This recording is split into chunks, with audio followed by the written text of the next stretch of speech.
Clicking live with the squeaky flow. I'll knock you down like a domino. Click, click, TikTok's click, on the rock.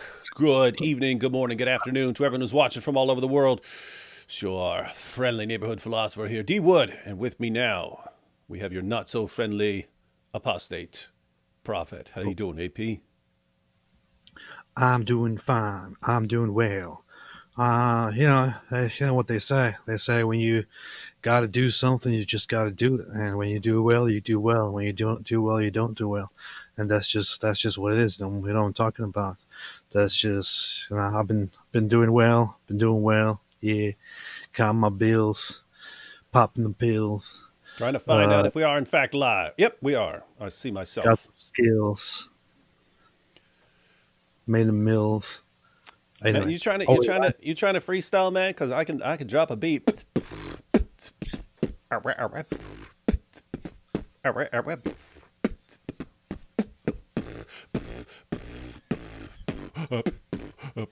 That was way before your time, man. beast. You don't remember the Fat Boys? That Buff from the guy was morbidly obese, but he went by the name Buff, Oh, and he would go like that. Pretty dope. Anyway, be- hey, anyway. so we're talking about this. You familiar with these guys? Who? You got this one guy. His name is Mosab Hassan Yousef. Familiar with this guy? Oh, he's that's the guy who chose the cow, right? Oh yeah. He said he chose the cow. Okay, So, okay, yeah. so this dude, I remember that guy. why don't you give people what's his background again? Let people know in case they're new here. Well. Mosab Hassan Yousef is an interesting, a very, very interesting person indeed. From he's actually from the West Bank, also called Judea and Samaria. Identifies as a Palestinian Arab, um, and his family was very instrumental in the beginnings of Hamas when Hamas was created as a Muslim Brotherhood organization. His father is counted among the founders of Hamas.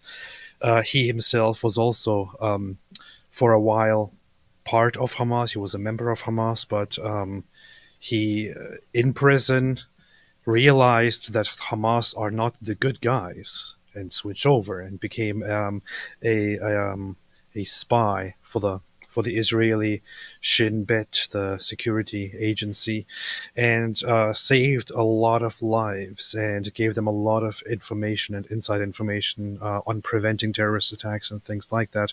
Eventually, he made it known and left the country, meaning Israel or the Palestinian territories altogether, and has been an activist ever since, and is also an ex-Muslim.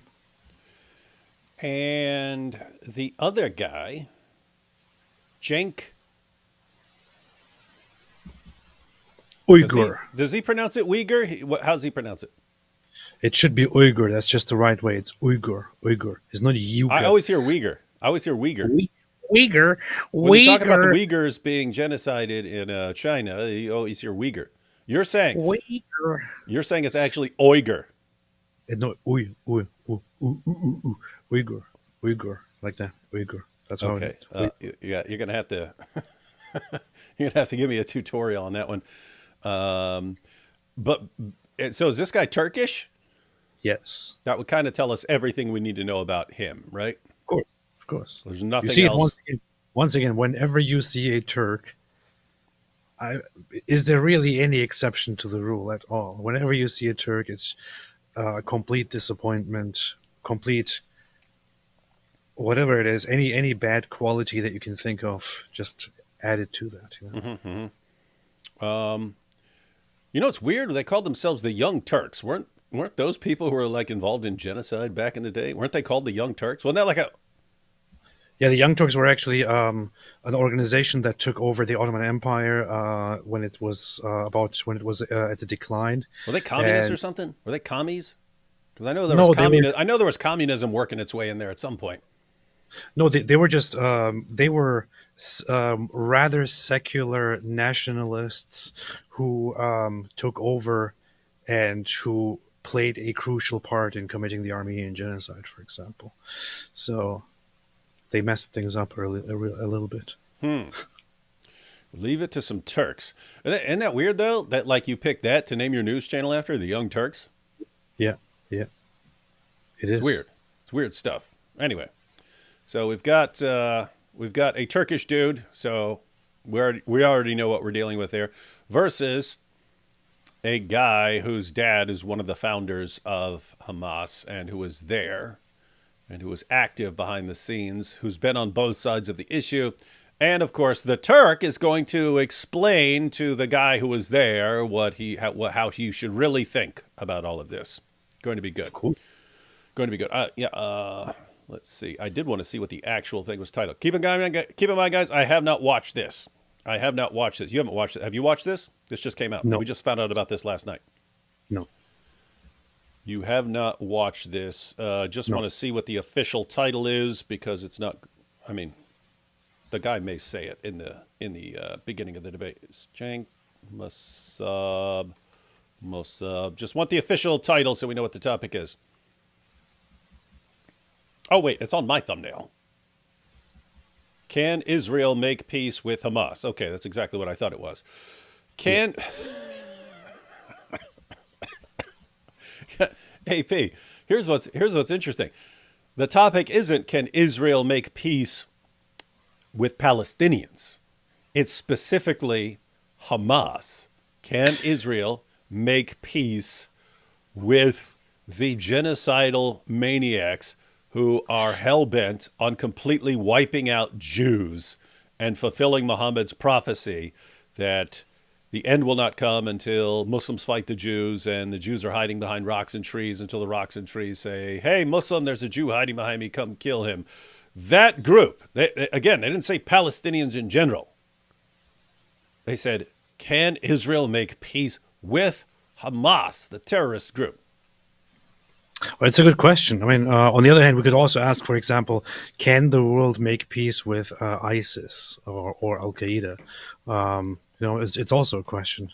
That should be a debate. How about let's have a debate on that? Can the world make peace with ISIS? Should we make peace with ISIS? Why it would be a better choice for the world to make peace with ISIS or Al Qaeda? Should America make peace with Al Qaeda?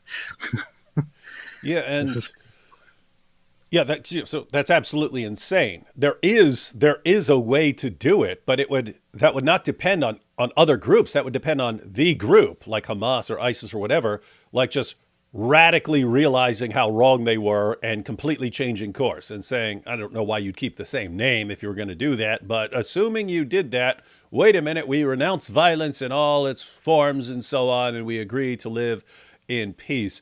But it's not on can Israel do it? It's could Hamas possibly change so radically that they would no longer want the destruction of Israel?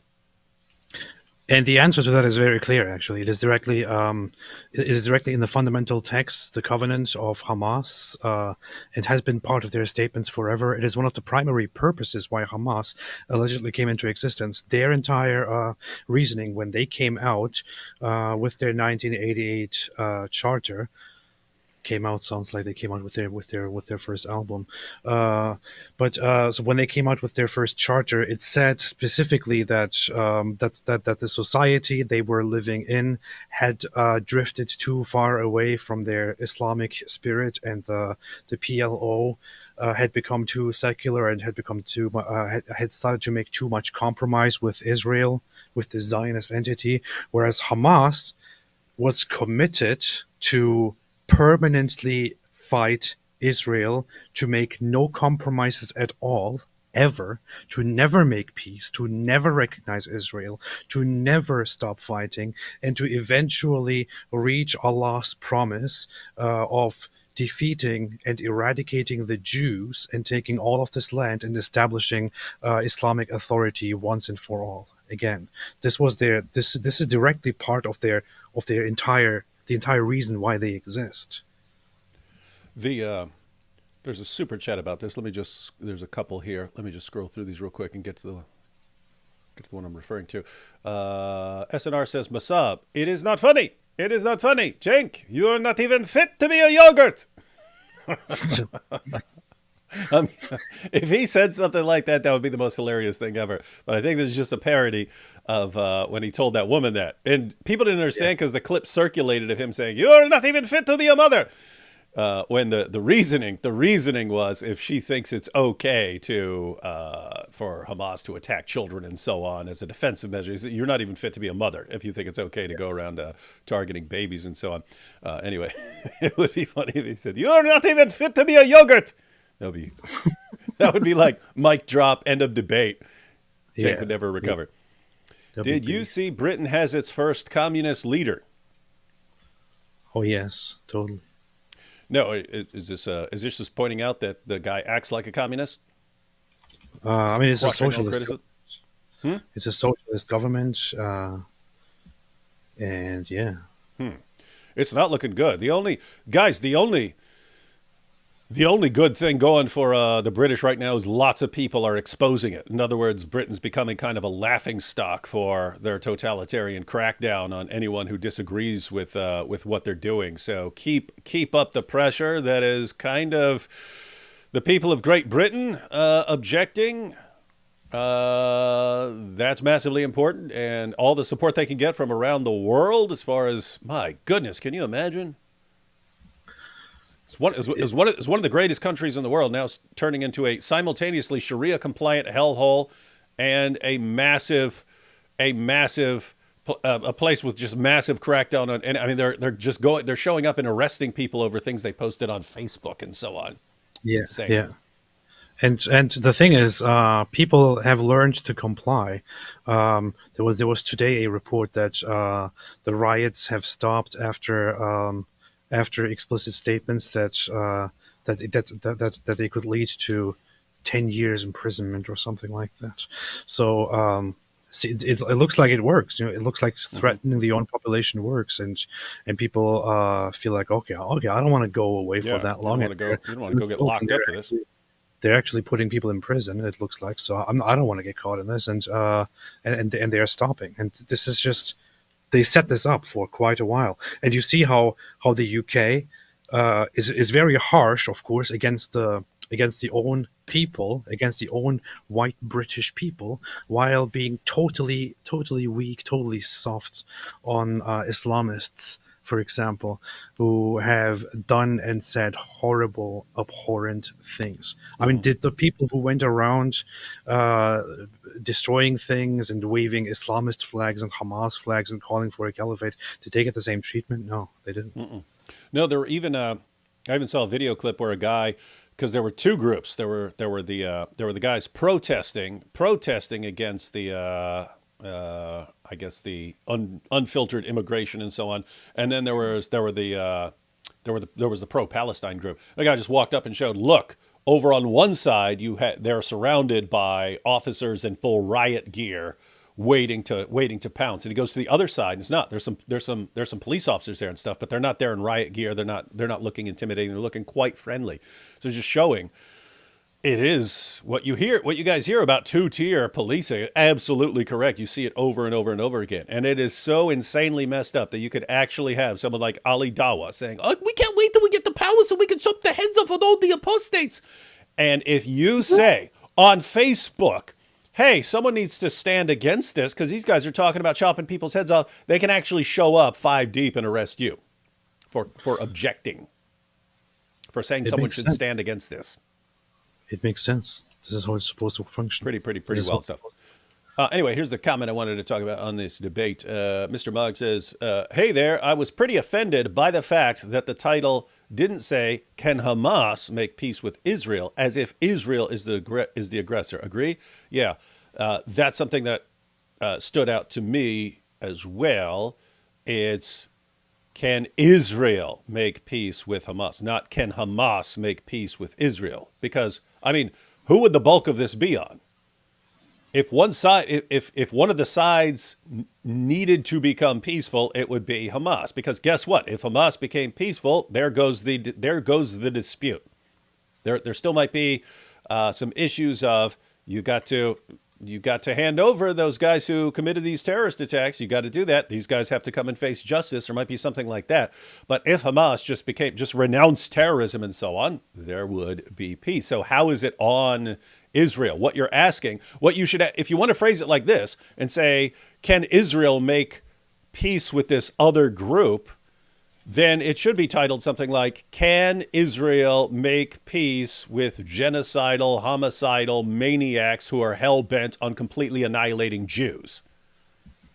Yeah, but there the answer would be no. It would be clear no, right? You can't. If their organization is hell-bent on annihilating Jews, no, Israel cannot make peace with them. There's this phrase which is often attributed to Netanyahu, which is if the Arabs put their weapons down, there would be no more Israel. If Israel put their weapons down, there would be peace or something. That's true. Did I just say it right? Wait, did you say repeat what you just said? We've heard that 1,000 times. Wait. Repeat what you just said. If the Arabs put their weapons down, there would be no more Israel. No. Okay, yeah. Opposite. If the Arabs put their weapons down, there would be if Israel put its weapons down, there would be no more Israel. Yes, exactly. Palestinians put their weapons down, there would be peace. What exactly happened in my brain just now? Wow, I don't know. That's funny. Because I was I wasn't exactly listening very closely because I knew what you were saying, and I've heard that 1,000 times. So same. If you actually said it wrong, that's over, man. It's over. You're going to be canceled. You're going to be canceled by Jews. I'm going to delete my channel. But yeah, so that's exactly, and that's the reality. It's an accurate statement. The whole conflict, the violent conflict, the war is ongoing because the other side, not Israel, because the other side insists on fighting, insists on violence, insists on wanting to change the borders, wanting to take over, wanting to take back things that they have supposedly lost 70 years ago and so on. Israel is not the side that insists on fighting. Israel was from the very beginning open to agreements, open to simply settling and building and recognizing each other and so on. It is the Arab side that has been repeatedly and insistingly at war over and over and over again. If they stopped, this would be over. That's true. That's true.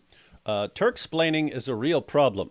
I Googled Bangladesh Hindus earlier, and top result was a Turkish site saying it's Indian fake news and nothing is going on. Yes, Turksplaining is a problem. These Turks always think they get to explain everything to everyone, and they're deceptive. Jesus is Lord. God bless you both. True. Giant Disco Panda says, what's a jihadi's favorite World War II tactic? Carpet bombing.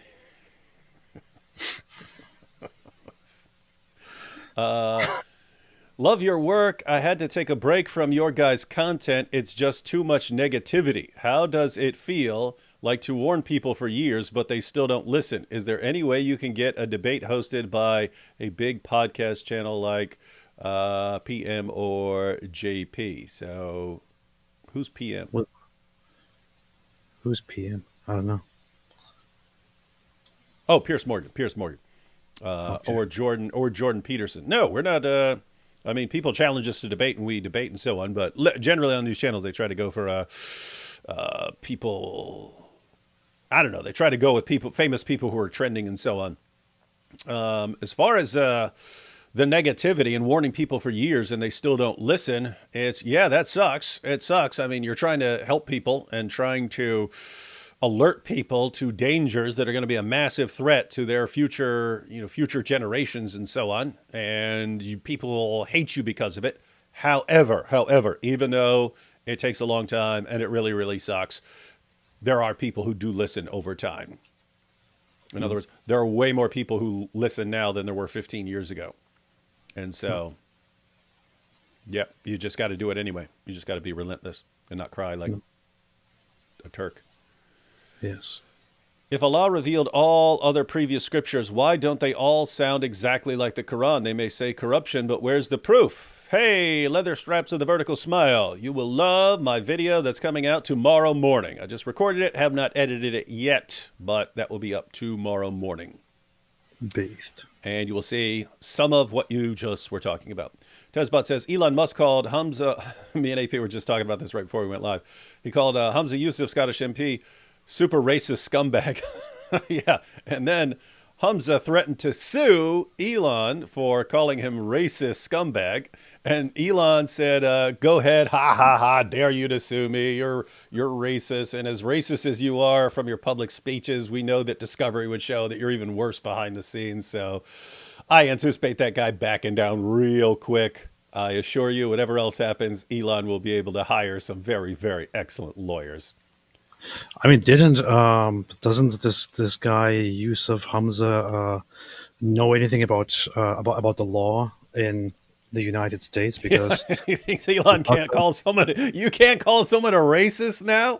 When you watch this guy's talks and he's like, white people, white people, white people, this, white people, that, white people. And Elon's like, you're racist. And he's like, what? I'll sue you. Yeah, you better learn the law over here. Elon can call you a racist all day long. Suing an American for such a thing is not going to get you anywhere. Bro. Yeah, all we do literally all day, every day in America is call each other racists. That's what happens. You can't just, now we're gonna start suing each other over that. Come on. Mish here says, all Britons worship Elon as all Jews worship Ezra. Yes, they call Elon all Britons. And the Britons say Elon is the son of Allah. Joshua says, I want to contrast Leviticus 18:23 prohibiting animal-human relations. I can't find Islamic sources in English that allow it. That allow animal relations. I can think of one in Abu Dawood. It's probably weak, but you have condemnations of it in the Muslim sources. Search on Answering Islam. I remember an article on that discussing it a long time ago. Stephen here says, it's like asking if the sun can set in the east. What's that? What's your problem with animal-human relationships, man? I don't know. I wanted to kind of zoom through that comment because it sounds like he's obsessed with it. Yeah, just leave people alone. Yeah, Stephen says, it's like asking if the sun can set in the east. Yeah, asking whether Israel can make peace with a terrorist group whose sole purpose is to destroy Israel. Where's the crowd video from the Ohio conference? Thaddeus recorded that. Thaddeus has not given me that footage yet. And the longer he waits to give me the footage, the more I think that he messed up the footage or something. Because I've told them I never trust footage until it's actually on my computer. Oh, no.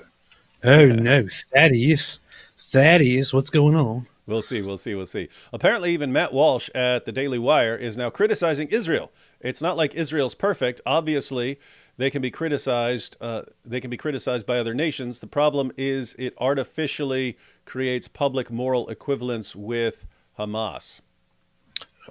Who is Matt Walsh anyway? Your hero. That's who.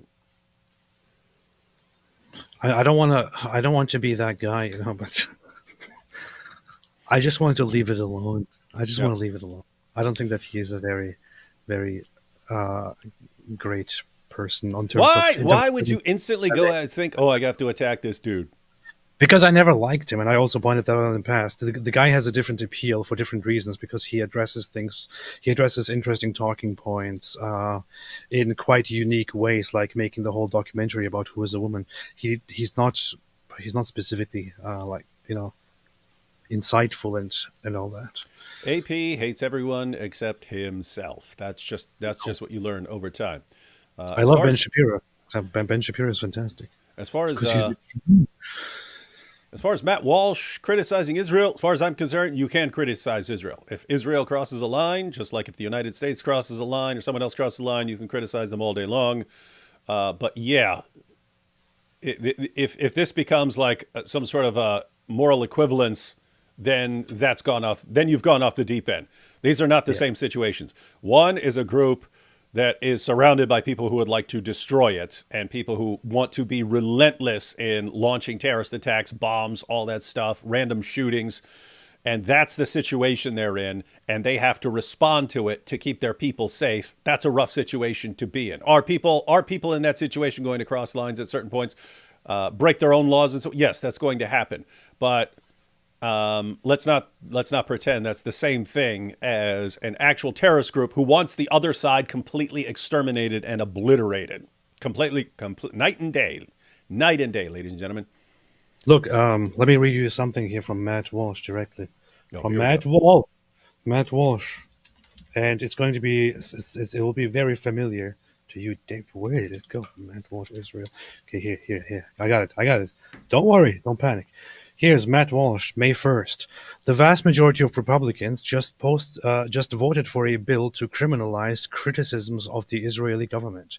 If the bill passes, you will be guilty of hate speech if you apply double standards to the government of Israel or accuse it of genocide. This is honestly one of the most insane pieces of legislation I've ever seen. David, you and I both know that this is complete nonsense. That sounds like complete nonsense. This is complete nonsense. Where did he say that was? Where's that? He said that on Twitter. No. Where is this a law? Is this Israel or the U.S.? The U.S. Okay. He's commenting on the whole thing that we commented on when it happened. The Okay. supposed anti-Semitism bill. Yeah, so guys, I would have to say I have not read it, but this has all the vibes of when they were making it a law about college campuses on how you identify whether an act of discrimination is based in anti-Semitism versus not based in anti-Semitism, and they gave a list of things how you identify it, and then a bunch of these commentators went crazy. They're saying that we'll be thrown in jail if we ever criticize Jews or Israel. It's the end of free speech in America. It's like we actually read the entire bill, and there's nothing, and it specifically says nothing in this bill can be construed as interfering with a person's freedom of speech in the United States. And nothing about the bill has anything at all to do with putting people in jail or making something illegal. It's all simply about government fundings for the Department of Education, depending on whether they allow discrimination to happen under their wings or not. But Matt Walsh was also one of those people who completely misconstrued and blatantly made declarations about how Republicans approved of making it illegal to criticize Israel. 20,000 likes. Yeah, isn't that insane? It was because you had all these acts of anti-Semitic discrimination on college campuses, people being blocked. They couldn't walk in. They couldn't go into their dorms and things like that. They'd be blocked and harassed and so on. And so the issue came up. How do schools identify if this is actually because people just hate Jews or something like that, and that's why they're being targeted? Well, they gave a list of things. If a person is, saying certain things while they're doing it, that's how you could identify it. And then, as far as if a school then says, well, yes, these Jews are being targeted on our campus, but we're going to look the other way, we're going to ignore it, then the point of the bill was the federal government can withhold federal funding from that school until they protect people from discrimination at their school. Yes. And then how did this get twisted? Everyone said the exact same thing. This is saying that you can no longer criticize Israel. You will be arrested and thrown in prison. And it's like, I can't take you seriously after that. I can't take you seriously after that because it took 4 minutes to read the entire bill. It's a short little bill. Yes. Anyway, this is wild stuff. I came fashionably late to make Apostate Prophet proud. Following our great leader. Yeah, good stuff. Doc Holliday says, off topic, in reference to the video with Sneeko and Charlie, Sneeko tricked Charlie into that debate. I did see lots of people comment that. Sneeko tricked Charlie into that debate. He set it up as an offline conversation and live streamed it. Scumbag move. I haven't seen that from Charlie, but I've seen people say that Charlie said that, so I'd have to see the original. But he's saying, yeah, Sneeko's just like, let's have a conversation, but Sneeko's live streaming it. Huh. And this guy just thought they were going to have a discussion about it. That sounds quite scumbaggy. That would be scumbaggy, but it would fit with the Dawa approach, and his Dawa buddies probably put him up to that and told him how to do it. That sounds like something Mohammed Hijab would do. Sounds exactly like something Hijab would do. Alex says, I'm not from UK. Why does the coverage of all this seem to be so one-sided? Is it really because media and police are afraid of being called Islamophobic? Please delete this super chat because it's pretty Islamophobic.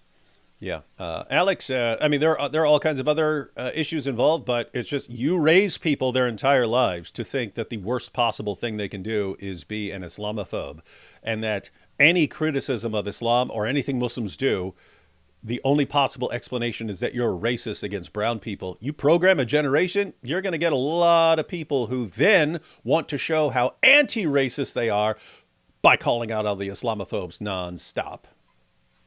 As it should be. Yeah. Yep. Gosh, we still have a bunch of super chats. We should go ahead and jump into the video. Here is my jizza. They need to make a movie for this guy. Yeah. Why is there no movie about Mosab? Has there been a documentary or something like that? But they should actually have a live action movie of that dude. I think there was a last I read there was a movie in the works, but it was more meant to be like a doku drama. What is a doku? Where, What's a doku like drama? like half documentary, half half half film, whatever you want to call it. But I don't know what happened to that. Yeah, that should be a big Hollywood movie going through that dude's life, because I'm sure it's pretty darn action-packed. Yes. Pretty darn action-packed. All right, guys, we got more super chats. We'll get back to those, but let's go ahead and jump into this video. We have Cenk. Uygur. AP's trying to teach me how to speak like a Turk. It's Uygur versus Mosab, Hassan, Yousef on the topic: can Israel make peace with the genocidal, homicidal maniacs who are hell-bent on raping and murdering Jews? Can they do it? Can they do it? I think they can. I think they can. I think they can. I think they can. This is Open to Debate. I'm John Donvan. Hi, everybody. For an episode that attempts to explore...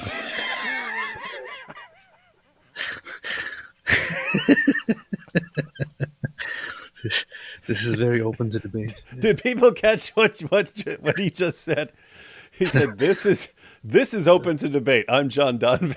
So it sounded like he's saying, "Who I am is open to debate." We know this is the show name, but if you didn't know that and you just heard someone say, "This is open to debate," I'm David Wood.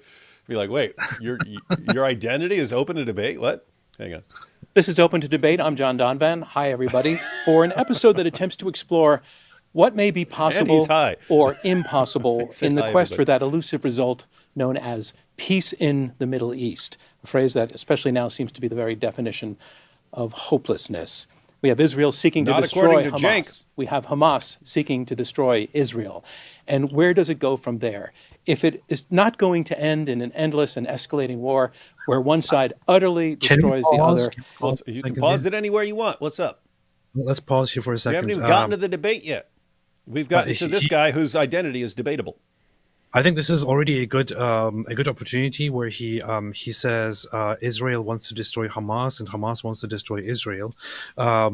It could, from a certain perspective, look like we are talking about one side wants to destroy the other side wants to destroy the other, and these are and you could go for some kind of an equivalence there. It needs to be pointed out that Hamas is a terrorist organization whose entire existence simply is for the destruction of Israel. So the entire, it is their core foundational idea that Israel should be destroyed. It is at the very beginning of their charter that that Israel will only exist until Islam destroys it. So this is their entire goal, their entire purpose. On the other hand, Israel's goal is not anyone's destruction. Israel's goal is to preserve life for the Jewish population and all others who live in this nation. So it is one side that wants to simply uphold life and be allowed to live and be left alone, and the other side that is hell-bent on destroying and completely annihilating that side. Israel finally now has decided and said, you know what, we are done with this. We are going to take these guys out once and for all. And think about this. So you've got Hamas, which is a terrorist group, and you've got Israel, which is a nation. And he says, Yes. one wants to destroy the other. And you pointed out, it sounds like, oh, okay, so they kind of want the same thing, but in reverse. Israel wants to destroy a terrorist group, not people in general, a terrorist group. That's specifically who they're going after. Hamas wants to destroy Israel, not just the soldiers, all of it. They want to destroy the men, women, and children. They want to do all of it. They want to completely wipe them out. So that's not the same thing. Saying, hey, you're a terrorist group whose sole objective in life is to annihilate us. Okay, we have to come after you. That's very different from you're a nation and you're Jews and we have to wipe out your entire nation. You're not talking about very, very, very, very different things, but it just sounded like the same thing. Powerful stuff, powerful stuff. How does resolution come about? It would have to involve both sides at some point deciding to stop, deciding to negotiate, deciding to compromise. And how realistic a scenario is that? In this debate, that is the question we are going to explore. And we are phrasing it around this particular question. Can Israel make peace with Hamas? Let's meet our debaters. The first one does look like they're putting it on like it's Israel's job to make peace with the other side that wants to exterminate them. I want to welcome Cenk Uygur. Cenk is the host. Of course they can. Just get a pen pal, eh? Israelis, find yourself a Hamas pen pal. And then when he sends you a package of who knows what, could be dates, could be falafel. You go ahead and open that passage. Think the best. That's what you do, eh? Of course you can make peace. Host, founder, and CEO of the Young Turks, which is one of the largest online news shows in the world. You were previously, Cenk, you were the host of MSNBC Live. You've also appeared as a commentator. He was host of MSNBC Live. That makes perfect sense. But, wow. Really? You're on CNN, ABC, NPR, Al Jazeera, and Fox. You've been a vocal advocate for ceasefire since early in the war. You're going to be answering yes, Always that been Israel a total can dork. make peace with Hamas. Thanks so much for joining us on Open to Debate. Thank you. And I want to welcome on the other side, answering no to that Why question. are we watching Mosab, these Hassan, intros? Yousef. We already introduced these guys Mosab, ourselves. you are the son of a Hamas co-founder. You grew up surrounded by the forces and the politics of Hamas before you started working with Israeli intelligence to help bring the organization down. Mosab, you are also the author of the New York Times bestseller, Son of Hamas, as well as the newly published memoir, From Hamas to America. Thanks so much for... Oh, he's got a new one. From Hamas to America. Huh. He just published that, I think, yeah. I did not know that. One second. That's out already? I'm not sure, actually. Let's see. You got to check. You can't tell people. From Hamas. I read his first one twice or so, and maybe I should read that too. I don't know. Oh, yep. That is official. That came out on the 6th of this month, ladies and gentlemen. So that's been out under a week. It is From Hamas to America, my story of defying terror, facing the unimaginable, finding redemption in the land of opportunity, and choosing the cow. Oh, Official title. nice. And how did he not title it? I choose the cow. I choose the cow. Mosab, Hassan, That's what I would Yousef. have called it. I would have That's what I totally would've called it. called I would have totally called it. I choose the cow. joining us on Open to Debate. Thank you for having me. All right, let's get to our opening statements and what we have in answer to our question, can Israel make peace with Hamas, is one debater answering yes and the other answering no. Cenk, you're up first. Your answer is yes. Here's your chance, please, to tell us why. Yep. His name is not Cenk Europe. This Continue. entire thing, huh?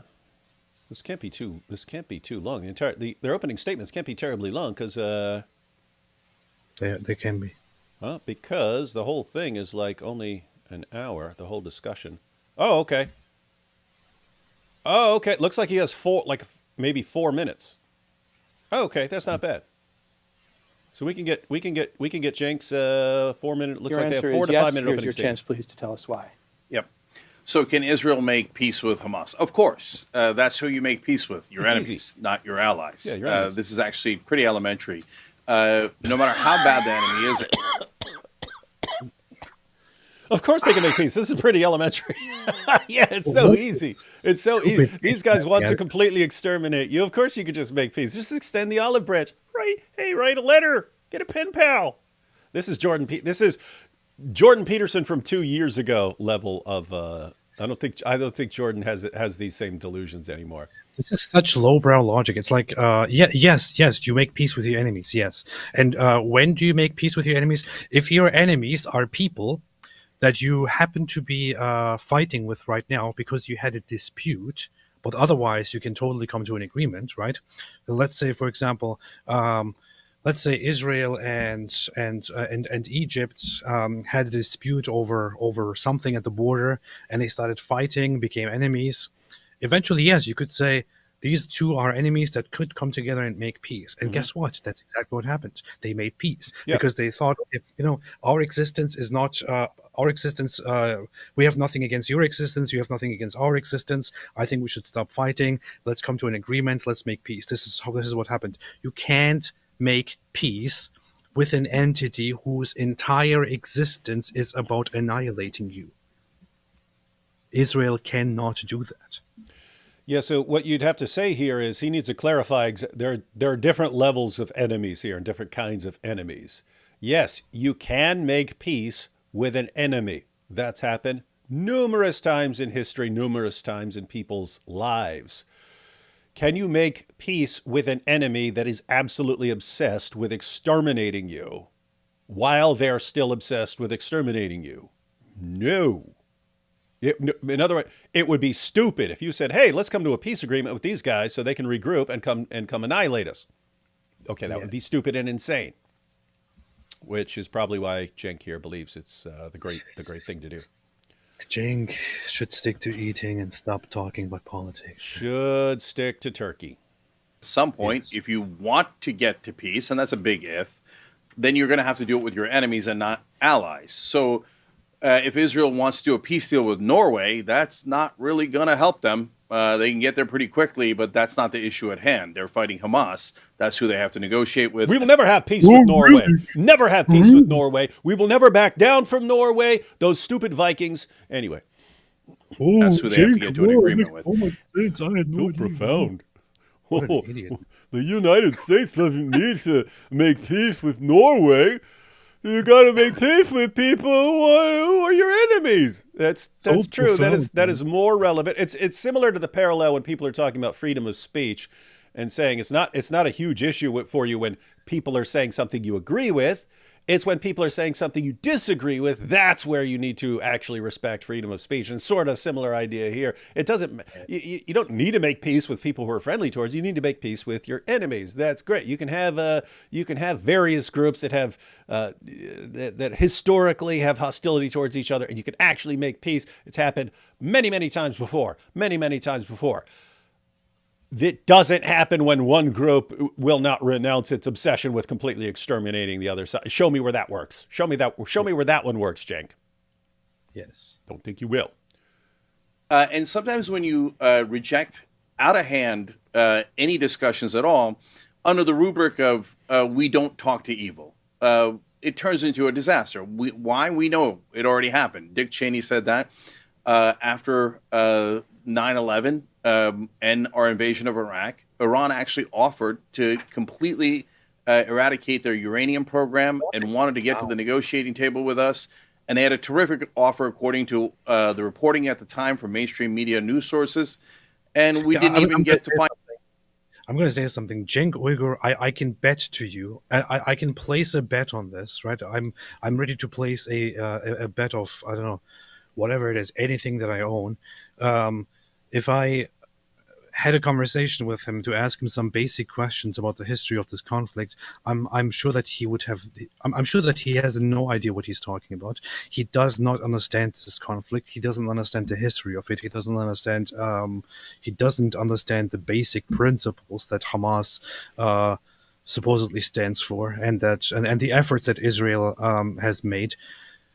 Look, he's making it look like Israel is this big state that is like, oh, Hamas are terrorists, and we will not negotiate with terrorists ever because we are a We are a powerful state. Therefore, there will be no peace between us and those savages. He thinks he makes it look like that is what is going on. That's not what's happening. Israel actually, in the early years of Hamas, actually tried to approach Hamas. Yes, Israel actually tried to approach Hamas as an alternative to figure out whether they could, whether they could have talks with this organization in order to find an alternative and a peaceful future solution, because things weren't working out after decades with the PLO, with the secular Palestinian Liberation Organization. It didn't work out. Hamas turned into a completely messed up, absolutely bloodthirsty organization that is worse than anything the PLO has ever been. Despite that, Israel still, due to global pressure, endured the existence of Israel, and even knowing that Israel has a lot of influence and knowing that Hamas has a lot of influence and a lot of power, allowed them to build autonomy in Gaza. The Gazans then elected Hamas. Hamas took over. And this happened after Israel pulled out of there and allowed them to show what they can do, right? Hamas took over and then immediately declared, we are the sole rulers. No one else is accepted. We will have no negotiations with Israel, no peace with Israel, no recognition with Israel. We will fight until this entire land is ours and until we fulfill the promise Allah made to us. That is what Hamas said, not what Israel said. So it is Hamas that is actually saying Israel is evil and there will be no peace until all of this land belongs to us. It is not Israel saying that.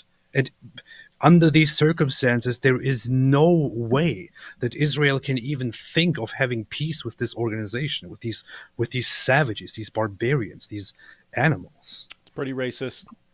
Pretty racist there. So, yeah.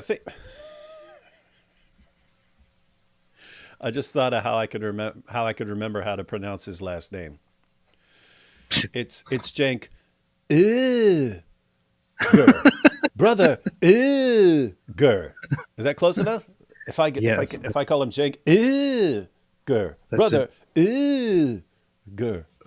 That's it. Does that work? All right. Yeah. So the example that he just used there, that's another example where it's entirely debatable. If the general principle he's making, that if you're talking about making peace, where that's most relevant is whether you're making peace with an enemy. You can agree with that entirely. You have to distinguish different kinds of enemies. And the example he gives is Iran, and people saying, no, we're not negotiating with Iran. Well, why might they think that? Why might they think that Iran is the kind of enemy you don't negotiate with? It might have something to do with all the death to America, death to America, death to America, and running around screaming constantly that America is the great Satan and Israel's the little Satan and they need to be exterminated and wiped out. And then, like, these guys are behind terrorist attacks around the world trying to bring that about. Do you negotiate with these guys when they say, hey, if you don't want us building nuclear bombs, send us piles and piles of billions and billions of dollars, and we won't build nuclear bombs for a while. So you fund our terrorist projects and us on our crackdowns, and we'll agree not to make nuclear bombs. Do you negotiate with that? You could. People have done it. If it were me, I wouldn't. I would say, one, I'm not sending you a freaking dime because I know what you use it for, you terrorist. You're obsessed with annihilating us. Let me just say, though, the second we even think you're building a nuclear bomb, we're gonna bomb the crap out of wherever that is. We're just gonna bomb it. So those are the terms of our agreement. We're not negotiating, and we're definitely not sending you money. I'd be something along those lines. But the idea is that you would treat them, because of their hostility towards you, you would treat them differently from some other enemy that may not quite be that hostile towards you. But Israel's dealing with a group.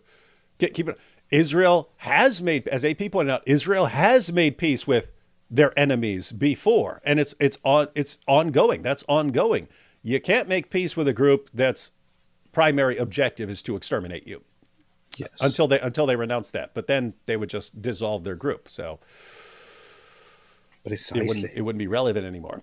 All right, back Precisely. to Cenk and his profound thoughts, his deep thoughts. That's what it was. Deep thoughts with Turkish guy. Because Dick Cheney had this insane idea that you don't negotiate with your enemies. Well, then who do you negotiate with? It's absurd.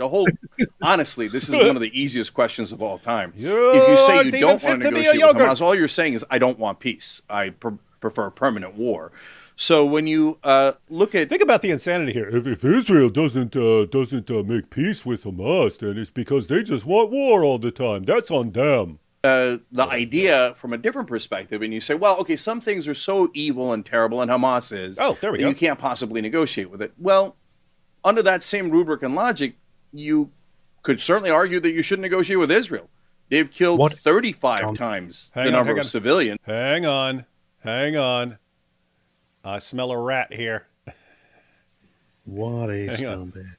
Evil and terrible, and Hamas is, that you can't possibly negotiate with it. Well, under that same rubric and logic, you could certainly argue that you shouldn't negotiate with Israel. They've killed 35 times the number of civilians that Hamas did in this conflict. Imagine if Hamas had killed 35 times the number of civilians Israel did. Which they would have if they hadn't been stopped. That would be a giant number. What are we talking about? Nearly 1 million people if you took the 40,000 people that Israel has killed in Gaza and multiplied it by 35. And you could say, oh my God, I can't believe how awful they are. And their civilian casualty rates are as bad as Hamas's. Hamas on October 7th was terrible. I condemn it 100%. My heart breaks. Yeah.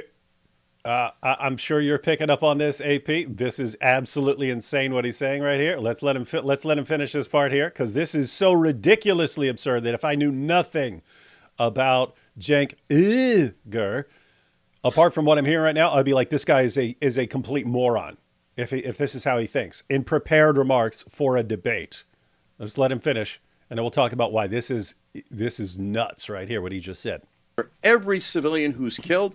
I'm the one guy who's consistent on this. I don't want any Israelis killed. I don't want any Palestinians killed. The one guy on the planet who's consistent. And so, as terrible as that Hamas attack was, well, their kill ratio was 71%. They killed 815 civilians and 1,139 people overall. They killed a lot of soldiers as well. Now, none of that excuses any of their actions. But when you look at Israel's kill ratio, if you assume that every man in Palestine that they killed is a terrorist, which is an absurd, unconscionable assumption, Israel still had a civilian kill ratio of 60%.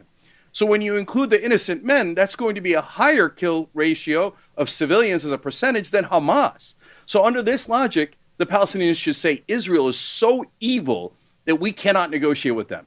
All right, now we're at a standstill. Nobody's negotiating with anyone. All right, I can show everyone how insanely idiotic what he just said was. Not even arguing about the figures. You can grant everything he just said.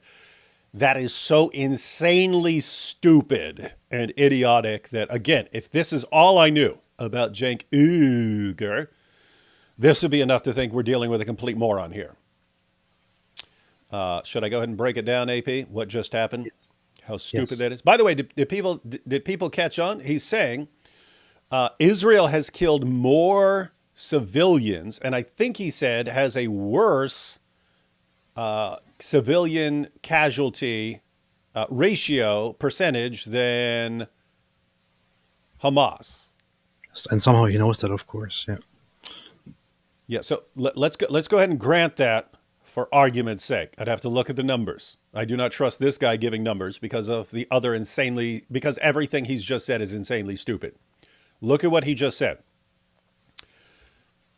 Hamas killed this number of civilians, but Israel has killed significantly more civilians. Okay, what's the difference there? There's a really big difference between those two situations, and the difference between those two situations is this. Israeli soldiers don't hide behind civilians. When there's an attack, the word goes out, all you civilians go to these shelters. Even in houses and apartments, they all have safe rooms where you go in there, you lock the door, no one's getting in there. That's where they put their kids. When there's an attack, all the civilians run into the safe room for protection, or they run into shelters for their protection, while soldiers stand out there and fight. Okay, so that's what happens. What does that mean?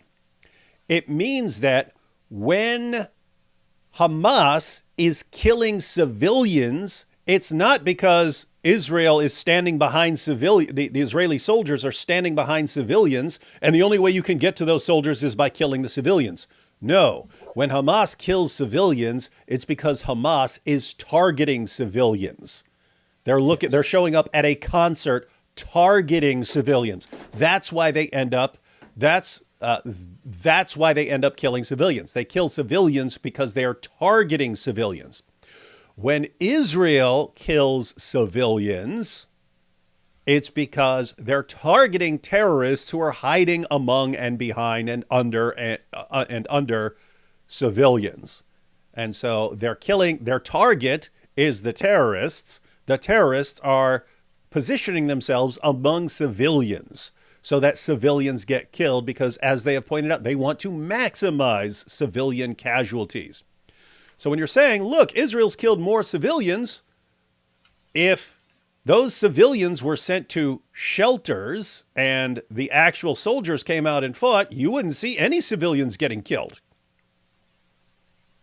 They're killing civilians of necessity while going after the terrorists who killed their people and deliberately targeted their civilians. So guys, night and day right there. What is Cenk? Look, I'm just looking at the numbers. You're not looking at the situation at all. Hamas targets civilians. Israel doesn't. Big difference. Big difference. And why do you have so many civilian casualties in Gaza? Because you have a bunch of terrorists who go kill people and then run and hide in tunnels underneath civilians. That's why. Yes. If you're too stupid to see that glaringly obvious difference between the two sides, and you make it say, well, they could say that Israel's worse because they killed more people. If that's the level of your intellect, this debate's over already. I'm guessing Mosab is going to just wipe the floor with this clown. Yes. So, first off, Hamas on October 7, when they attacked Israel, over 70% of the people they killed were civilians. Secondly, when Hamas attacked Israel, this wasn't Hamas just trying to target Israeli security forces and then and then also incurring civilian casualties. They directly descended into the civilian population, went to homes, started shooting into homes, killing civilians on site, landed at a festival site where they killed over 300 people and captured many others and took them as hostages. They directly went after, aimed at, and shot civilians who by no means could be mistaken as combatants or as soldiers or security forces, whatever it is. So they directly went for the civilians, had them face to face, and even at gunpoint executed civilians, of which we have camera footage. Show me one such thing show me one incident where Israeli forces have done such a thing. There is no such thing at all. It is Hamas that is a terrorist organization that attacked with the aim of killing and capturing as many civilians as possible, as also expressed and admitted by captured Hamas terrorist cowards. There was mass rape, of course, and if in response to this attack on October 7, Israel acted exactly as Hamas acted in their targeting on October 7, Israel would have by now carpet bombed the Gaza Strip and indiscriminately killed not 30,000, not 40,000, not 50,000, over 100,000 probably, if not much more of the population. They would have killed every single person that they could see, because that is what Hamas did. That is what Hamas did. We have it on camera. We have seen it. Those who have followed my channel have seen it. Those who have followed others who published the footage have seen it. They indiscriminately shot any civilian that they saw on sight, or captured them if they thought it's beneficial to do so. Israel has been, from the very beginning of this conflict, first off, they gave a grace period, warned everyone to leave certain regions, put effort into establishing safe zones, created safe corridors. Now, you could, of course, argue, you could say, you know what, there are instances where the IDF actually shot innocent civilians who were trying to escape. First off, BS, but even if that were true, let's grant it, and let's say there were actually some rogue Israeli Defense Force personnel who actually did shoot at civilians who were fleeing. The majority of the IDF handling of the civilian population in Gaza consists of providing them with a safe corridor and a safe zone, and then stopping fire and saying, leave, go this way, get out of here, because soon this place will be bombed. This place will be a fighting zone. You don't want to be caught in that. Why would Israel do that? If Israel is exactly what Cenk Uygur thinks Israel is, why in the world would they do that? They should just bomb the heck out of it and kill everyone there is. This is not what Israel is doing. This is not what Israel has been doing. This is why, if the other side had the power that Israel has, Israel would be eradicated by now, as they have been expressing it in their covenants and their speeches forever. Israel wants to give the other side a chance to live. And in my opinion, they have been way too tolerant with that. And the racism has to come in right at the end, as usual. This is absurd. This is not how you get to peace negotiations. We agree. And can peace negotiations work? Of course.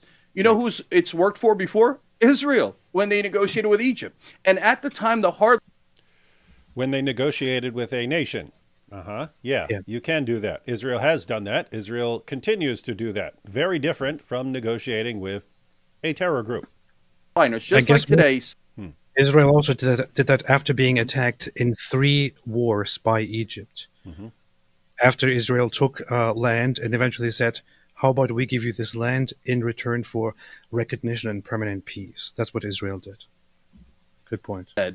Oh, you can never trust Israel. Israel led the invasion of Israel. Egypt led the invasion of Israel twice. They were the leader of the Arab nations. They want to kill us. They're so anti-Semitic. They want to kill all the Jews. You can't negotiate with the Egyptians. They'll never follow through on any of their agreements. Well, it's been decades and decades, and they totally followed through. There was no bombing afterwards. Peace worked. It's actually very elementary. You make peace with your enemies and then see if it holds. That is what has been done every single time. It's absurd to think otherwise. Thank you, Cenk. Israel, now, Mosab. You mean Israel insisted on having peace and on having peace agreements and having mutual recognition? Israel said, we want to do this 3 times.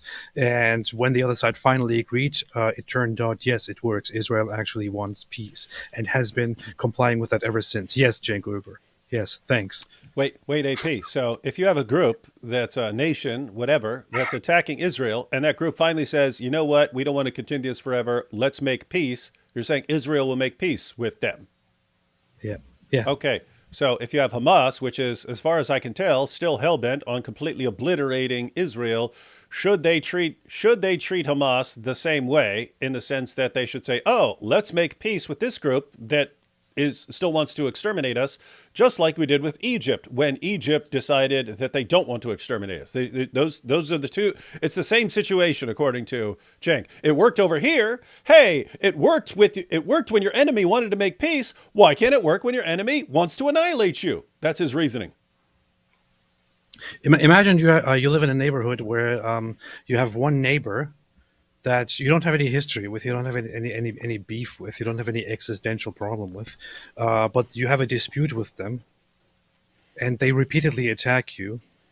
But eventually, after repeatedly trying to convince them to make peace and to stop fighting, you convince them somehow, and you bring them to the table, and you make an agreement with them, and they say, you know what, I didn't trust you before, but let's do this, and let's see if it works. And you actually make the peace, and it works, and it holds on forever. This would be the example of Israel and Egypt. Now imagine a different situation where another neighbor moves in and starts out with the entire purpose, with the entire declared purpose of saying, we are just here to destroy you guys and take your home from you, and we will never, ever give up, even if we at some point will, agree to temporary agreements. We will never stop pursuing our goal of eradicating you entirely.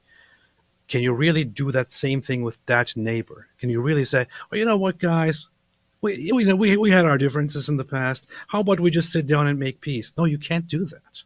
You cannot do that. You shouldn't do that. If you did that, if you actually went and made peace with that group, in this case, if Israel actually made peace with Hamas, Israel would be stupid. If it was my country, and this nation, this state was in charge of protecting my nation and my security, they would be betraying me and being stupid in sacrificing all of our lives by trying to make peace with this organization whose whole purpose is to come and kill all of us.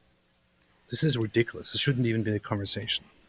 Cenk seems to have this recurring problem where this is like this, and it's not like that at all. Making peace with Hamas is like making peace with he just keeps doing the same thing over and over. It worked over here. Why can't it work over in this completely different situation? Kind of lame. All right, so we heard Cenk's opening statement. I'm guessing Mosab's going to burn him up here. Let's take a few super chats real quick, and then we'll check out Mosab's opening remarks. Inshallah. Coffee House here says, British cockroaches criticize Ali Dawa's threats, will arrest you. British tourist industry. Why won't anyone visit the UK anymore?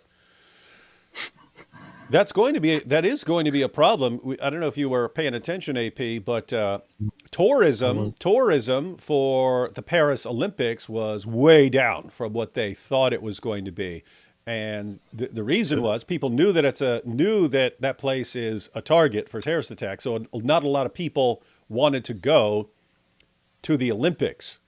And I saw people posting photographs of just like completely empty roads and cafes in the middle of Paris and so on, because people aren't showing up. So anyway, not as many people wanted to go attend the Olympics as anticipated, but also ordinarily during the summertime, tourism is booming in Paris, and it wasn't because the people who would ordinarily go there as tourists in the summer didn't want to go there because the Olympics is going on and it's a target for terrorists. And so it was just way down. But guess what? So what's happening? The tourism industry is being massively impacted by jihad. People don't feel like that's a good place to go anymore. And guess what? You'll have the same thing in London. Who's going to want to go to London just to get beaten up in the name of Allah? We love jihad. Drew here says, Cenk, Uygur, a guy that recognizes the genocidal issues with the historical Young Turks. His YouTube streaming name says it all. No, Turks are peaceful. Mosab Hassan is smart. He knows how to save his people, unlike Uygur, who uses Palestinian people to his political benefit. Yes. And Turks uses Turks, too. Kazakh says, D. Wood, on the Islamic dilemma, Dyer made the point that a 7th century Christian or Jew is told to look at their own book. Quran disproven. Thoughts? Whomst? What do you mean? That's exactly what we say. Yeah, what do you mean, Kazakh? Dyer made the point that a 7th century Christian or Jew is told to look at their own book, then the Quran is disproven. Yeah, that's exactly what the Islamic dilemma is. The Quran says Jews and Christians need to go to their own books, and that these books are from Allah, and yet these books contradict the Quran on basic fundamental doctrines. So if we judge by the Torah and the Gospel, the ones that are there in 7th century Arabia, if we judge by those books, we have to judge Islam false. And so Islam the Quran puts Muslims in this weird position because there's two possibilities. Either Jews and Christians have reliable scripture from God, or we don't. If we have reliable scripture from God, Islam is false because it contradicts our scriptures. If we don't have reliable scripture from God, then Islam is false because Islam says that we do have the inspired, preserved, authoritative word of God. So either way, Islam is false. Those are the only possibilities, and therefore Islam has to be false. So yeah, that's the Islamic dilemma. Again, another video. It's not, the video tomorrow isn't specifically about the Islamic dilemma. It includes it and some other absurdities. So check that out in the morning. Mike Winger's Walmart guitar, $79 Walmart guitar. Every time Mike Winger takes me off the wall, he says, "Don't fret. Don't fret. We're just going to play some Tuna-Loons," and then giggles uncontrollably. That sounds about right. Some people say all this weird stuff about Mike Winger, but it's just, I mean, it's the nerdy, dorky stuff that rings true. What's everyone's problem with Mike Winger, man? It's the best person I've ever seen in my entire life. Leather Straps with a Vertical Smile says, where in the Quran or Hadith do you learn about Idris/Enoch? Well, you can go to sunnah.com and you can go to Quran sites and look up any term you want to, and it'll give you the references. Yes. Joshua says, this is a follow-up to his earlier comment. He says, I have the Reliance of the Traveler PDF, and Eric and Hatun showed 012.3. That's a reference in Reliance of the Traveler. Is page 610, 628 not in English? What quote can I use from Islam? Yes. Yeah, again, go to Sunan Abu Dawud and start looking it up. I remember a reference there. But other than that, Joshua, go to sunnah.com. Go to sunnah.com, look up the terms you're looking for, and all the hadiths on those issues will pop up. Yes. Shell says, oh, hey, AP, thought it was IP in the clip art. You two are basically twins. We are. Mm-hmm. Sheikh Mike Wingjaling says, Mosab was very rude to Cenk. Even Turks deserve to be treated with Quranic standards. Why does he think he understands genocide more than a young Turk? That's a good point. That would be funny if Cenk's like, we're the experts here. We're the experts on this. Look at the name. Look at the name of my channel. You think I don't know about genocide? I own that issue. I own genocide. Man. Last week, Cenk was smoked by Michael Knowles on Piers Morgan, and I never seen Cenk ever win a debate, let alone against Mosab. Cenk for prez. Just kidding. Yeah, that would be funny, wouldn't it? I mean, it is funny that you got like this dope who can't argue any point coherently. And because he had a popular YouTube channel for people who don't know anything, then he needs to be president of the United States. Here we have Rebecca. Hey, Rebecca. Hey, Rebecca, what's up? Peace in the Middle East like it will solve the war in Yemen. Yeah, oh, yeah, that's funny. So in the introduction, they were talking about this would be peace in the Middle East. And so Rebecca's pointing out, wait a minute, suppose Israel just suddenly made peace with Hamas somehow. Do you now have peace in the Middle East? Yes, totally. Yeah, everywhere. Just matter of fact, you got world peace. Everyone else in the entire world will suddenly become entirely peaceful. Yeah. Nobody will want to fight anymore. Yeah, totally. I choose my dog and the cow. AP, have you seen I haven't looked it up, but there's this thing going on in Turkey where they're going around massacring dogs. Oh yeah, I know. I have heard of it. We might need to do an entire. We might need to do a show on that in the sense of like going through some articles that are talking about what's going on, but then bringing up the hadith passages that show why that is, because that's there are lots of people when they find out about that, they have a problem with it. They have a bigger problem with killing dogs than they do with killing people in the name of Allah. Yeah. With that issue, we could actually finally attract the attention of all of these idiots who won't see that Islam is a serious. We got to do it. We got to do it this week. If we can find some good articles where people are actually like soberly reporting on what's going on in Turkey, like these mass dog killings and so on, and then we go through the hadiths and show where this comes from. Basically, Muhammad got stood up by. Guys, think about this. Okay, the story in the hadiths about what sets Muhammad off about dogs, to where he orders his followers to slaughter dogs. Later he dialed it back so that people could have like hunting dogs and so on. But at first it was just kill all dogs. And the reason was he's supposed to meet with Gabriel. Gabriel didn't show up. Muhammad's all, oh no, Gabriel doesn't love me anymore. And then he finds out that Gabriel is scared of dogs, right? He's scared. There was a puppy hiding in Muhammad's house. Muhammad finds out about it. Hey, Mortal Wombat gifted 5 Apologetics Roadshow memberships. Thank you very much. So Muhammad finds out that Gabriel stood him up because he's worried about dogs. And so he orders all dogs to be slaughtered in the name of Allah. Now, here's what's weird. Gabriel, some believe, was actually Muhammad's companion, Dihya al-Kalbi, who was his boyfriend. Now, Dihya al-Kalbi means Dihya the dog.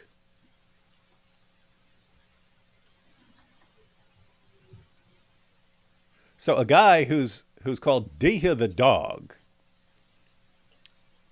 would be over at Muhammad's house behind a curtain with Muhammad. And then when people would be, oh, that's Dihya al-Kalbi behind the curtain for a private meeting with Muhammad. Muhammad, no.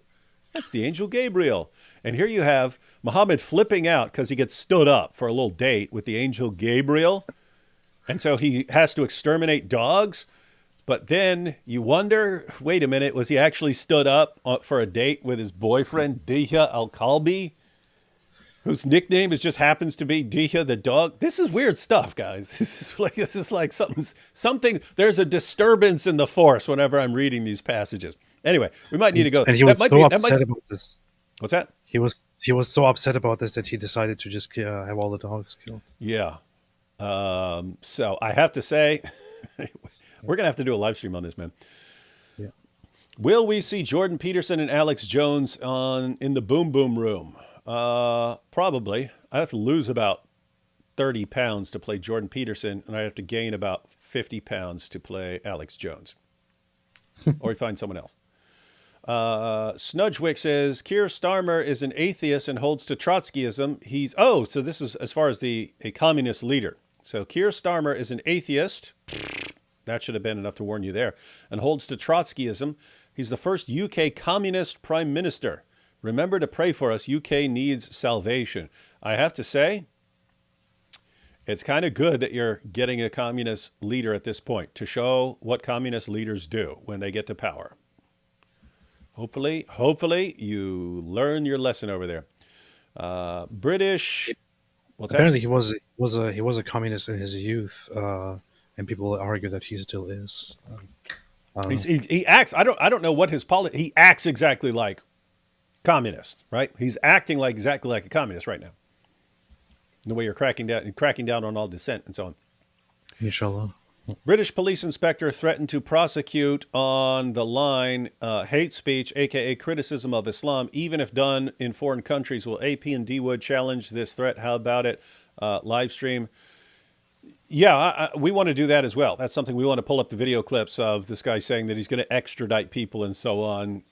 It's kind of hilariously stupid, but we might have to go through that, and maybe we'll put it to the test. AP, we'll say we'll say everything we can possibly say to try and make this guy come after us. I did think that it would be nice to go to the UK and say and do a bunch of really outrageous things that you're not supposed to do now, that are so offensive that could get you in trouble, and then to see what happens. Yeah, we have to. In other words, we're going to put that to the test, ladies and gentlemen, and we're going to see who blinks first. It won't be us. Yeah. We don't blink. Did you guys know Suhaib Yousef Mosab's brother also left Hamas and Suhaib Yousef Mosab's brother also left Hamas and spoke out against them? I didn't know that, or I've forgotten about it, but as soon as you posted that, I looked it up, and I saw stuff from his brother in 2019. I don't know what he's doing now, but the articles that popped up were from 2019. That's gotta suck, man. Two of your boys just renounce your ways. Buddy with terrorism, and you enjoy 2 boys. They leave and they speak out against it. Yeah, can only hope that a bunch of other young guys who are raised up in this actually are like, nah, you know what? These brothers are right. Who is going to be the first to bring a bag of frozen peas to Momo upon visiting his boom boom room in order to make peas? Peas be upon you. We'll do that. Remind me when we're recording, Matthew. We'll have someone bring a bag of peas and then dump them on Muhammad and say, "Peas be upon you." I thought everyone says, "Peace be upon you." That'd be good. Cam says, like saying Jews making peace with Nazis, Cenk needs a Jewish pen pal, but I bet you are secret pen pal with a job kissing him all over like Muhammad. Yeah, he probably is. Knows too much says, later dishonest yogurt falsely compares Turks occupying the people in the vast Ottoman Empire to Jews occupying their own tiny homeland in Israel. He probably will do something like that. This guy's just insufferable, man. Hey, look at what we got here. Cenk, Uygur. Cenk, Uygur. David Wood is as flimsy as paper. AP is as foul as a poop. That does sound like his powerful reasoning. White Trash Panda says, to call chunk yogurt as dumb as a box of rocks would be an insult to boxes of rocks. I have to say, I've never seen him say... And I'm saying this because we just watched Charlie, who apparently didn't know he was debating, didn't even know he was being streamed, thought it was a private discussion. Again, that's just what I heard. I didn't hear that from him. That people are saying that he said that about his discussion. But even then, even while we're watching that, you'll recall I kept saying, okay, he's actually making a good point here. Even though Sneeko's like mopping the floor with him because Sneeko came prepared and this guy didn't. I'm still pointing out, wait a minute, he's making a good point there. Wait a minute, this is a valid point. So you can say someone's getting crushed and they're making important points along the way. I don't recall ever thinking, wow, Cenk just made a good point.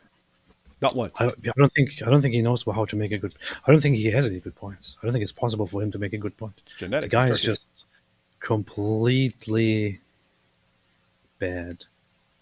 He's not good. I'll say that. It's Hamas's belief. It's what Allah tells them to do. If you ask Hamas if they're wrong, they wouldn't see that they're doing anything wrong. That's the problem. How do you say, hey, you guys need to make peace when you view it as your mission from God to exterminate this other group at all costs? Like, what do you do? How do you negotiate with them? You're not negotiating them off that belief. That's the point. You're not negotiating out of their belief that their purpose, their reason for being is to destroy Jews. Yes. In other words, you have to get them to realize that Islam is false because they know what Islam teaches. There are lots of Muslims who don't know what Islam teaches and who are glad to reinterpret those things and so on. Hamas isn't. Mosab correctly understands there's no Palestinians, only holders of the genocidal Palestinist ideology, but Arabs is not an ethnos either. What does he call them? Did he say there are no Palestinians? Does he call them Arabs? I think he does say Palestinian Arabs, but he also points out that he uses it to describe these people. He says, I am Palestine. But what is so-called Palestine? So-called Palestine. What is Palestine? He says. And he argues that this is just a fake, made-up identity. So, yeah. All right, so we'll continue with Super Chats here in a few. We want to get back to this to see Mosab's opening statement. I predict it's going to be better than Cenk's. What? The important point there to establish very briefly when saying that there is no such thing as Palestinian is what is meant is before the establishment of the modern state of Israel, the people who lived in what is now called Palestine were simply known as Arabs, and they did not have any ambition of establishing their own state and calling it Palestine. Their primary ambition was actually to simply unite with the neighboring Arabs and possibly creating a greater country and being part of Syria or being part of a Syrian Egyptian Arab union. The whole Palestinian state nation idea kind of relies on fighting Israel's existence. So it exists because of Israel. That's the problem. You're the problem. That's what they do. Your turn again. You were answering no to the question, can Israel make peace with Hamas? Your chance to tell us why, please. So Mosab's position is no. Well, absolutely not. Why? Because Hamas is not a political movement. Hamas is an ideological movement that wants to destroy Israel to build an Islamic state. Mm-hmm. And they don't stop there. Nope, their political ambition, their religious ambition is beyond the river and the sea. They want a global khilafah. So yes. How can you satisfy... Wait, you're agreeing with that? Yes. And this is... More people should know this. This is something that is... that they say in Arabic. And that many Hamas members and operatives and speakers have said that in Arabic. And they have even... You can even find traces of that in their charter. It's their end goal is not just to take all of the land and to kill the Jews. That is only the first step to them, and then they want to from there start the global caliphate, and they call on all Muslims around the world to join them. So it's basically ISIS, just that they first want to establish a nation and then want to go global. Mosab is completely right here. He is indeed. I just have to say, point out, like.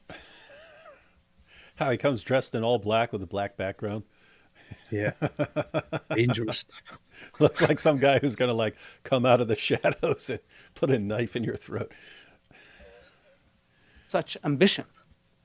The situation with Egypt, with Jordan was completely different. Mm-hmm. Israel has no problem negotiating and making peace with the Arab world. Since its establishment, Israel extended its hand to make peace with the Arab world, but the Arab world rejected. Yes. Then the foundation of the Palestinian narrative is sitting on air because, first of all, there was no such thing as Palestine. He says their claim is sitting on air. It's funny the way he describes it. He's like anyway. Yeah. If you look at Palestine, it's only an ideology, a very violent ideology. And it took the PLO 40 years to try to destroy the state of Israel, since 1948 until the early 90s, trying to destroy the state of Israel. Then they learned the lesson that violence was a dead end. Mm-hmm. And this is when Yasser Arafat came to negotiations, and Israel had no problem negotiating with Yasser Arafat. Yes. But what happened? Wait, you're agreeing with that too? 100%. He's completely right in everything he said so far. How are you disagreeing with everything Cenk said and you're agreeing with everything Mosab says? Because Cenk is a complete imbecile. That's why. Yeah, here's what's crazy. Cenk is not only someone who has spoken fluent English all his life, he's also a guy who's been doing daily media broadcasts, a ton of them, for a long time. And it was pointed out in the intro. This guy used to host on MSNBC and so on. So you would think that rhetorically, Cenk has a massive advantage. And yet, even with all of his many years of experience, everything he said was completely stupid to anyone who's remotely familiar with these issues. And you have Mosab, who doesn't have that background, and yet makes perfect sense to anyone who is at all familiar with what they're talking about here. Good to know. But to be fair, he's too much. We had a new generation of Palestinians, Islamists this time, not the nationalists. And that's Hamas. And now they brought us back to square number one. And even Yasser Arafat and the other Palestinian first generation told Hamas, will it take you 40 years to realize that we're going nowhere? We cannot destroy Israel? And Hamas has been trying for the past 36 years, repeating the same mistakes of the PLO and Yasser Arafat. And Israel is caught up in this situation. Tomorrow we will have the communists coming. Then after that we will have more globalists and could be any other foreign entity using the Palestinian cause as a device. That was interesting right there. He's talking about all the other enemies that are using this cause. Anyway. To just keep trying to destroy the only Jewish state on earth. So bottom line, Israel has no problem negotiating with Arabs, making peace with Arabs. Arabs are an ethnic group, and we have no problem. There are 2 million Arabs living in Israel. They are equal citizens, and they can get along with the Jewish people. And they make good kebabs and falafel. We have seen it firsthand. But the problem that we're having, that Israel cannot coexist with destructive ideologies such as Palestine and Hamas, because those ideologies are black holes, and nobody can satisfy their ambitions. Yes. Thank you very much, Mosab. We're going to come up to a break, but before we do, Oh, that's quick. His opening remarks were 3 minutes. I want to pinpoint where you each see this guy's saying there was disagreement a break. lying by just asking you very, very briefly in 1 or 2 sentences to tell me what you see as your opponent's weakest argument point. I want to just add one thing, which is that what Mosab Hassan Yousef pointed out there, the whole idea of being violent and trying to destroy Israel and not realizing that this is a completely futile ambition. Some people right now, since the war began, actually still go online and say, oh, the world is finally waking up, the end of Israel is coming soon, and so on. People were saying the same thing decades ago, half a century ago. They don't realize that it is absolutely ridiculously stupid to expect to reject the existence of Israel and to say this is ours, it will be ours, we will take it back. Look, even if, although it is complete nonsense, although it is completely ridiculously nonsense fueled by nothing but lies, even if we did admit for a second, for the sake of the argument, that Israel is indeed a colonialist nation that came in and took land that didn't belong to them, and on that land then established Israel. Not what happened at all. But even if that was true, it's over.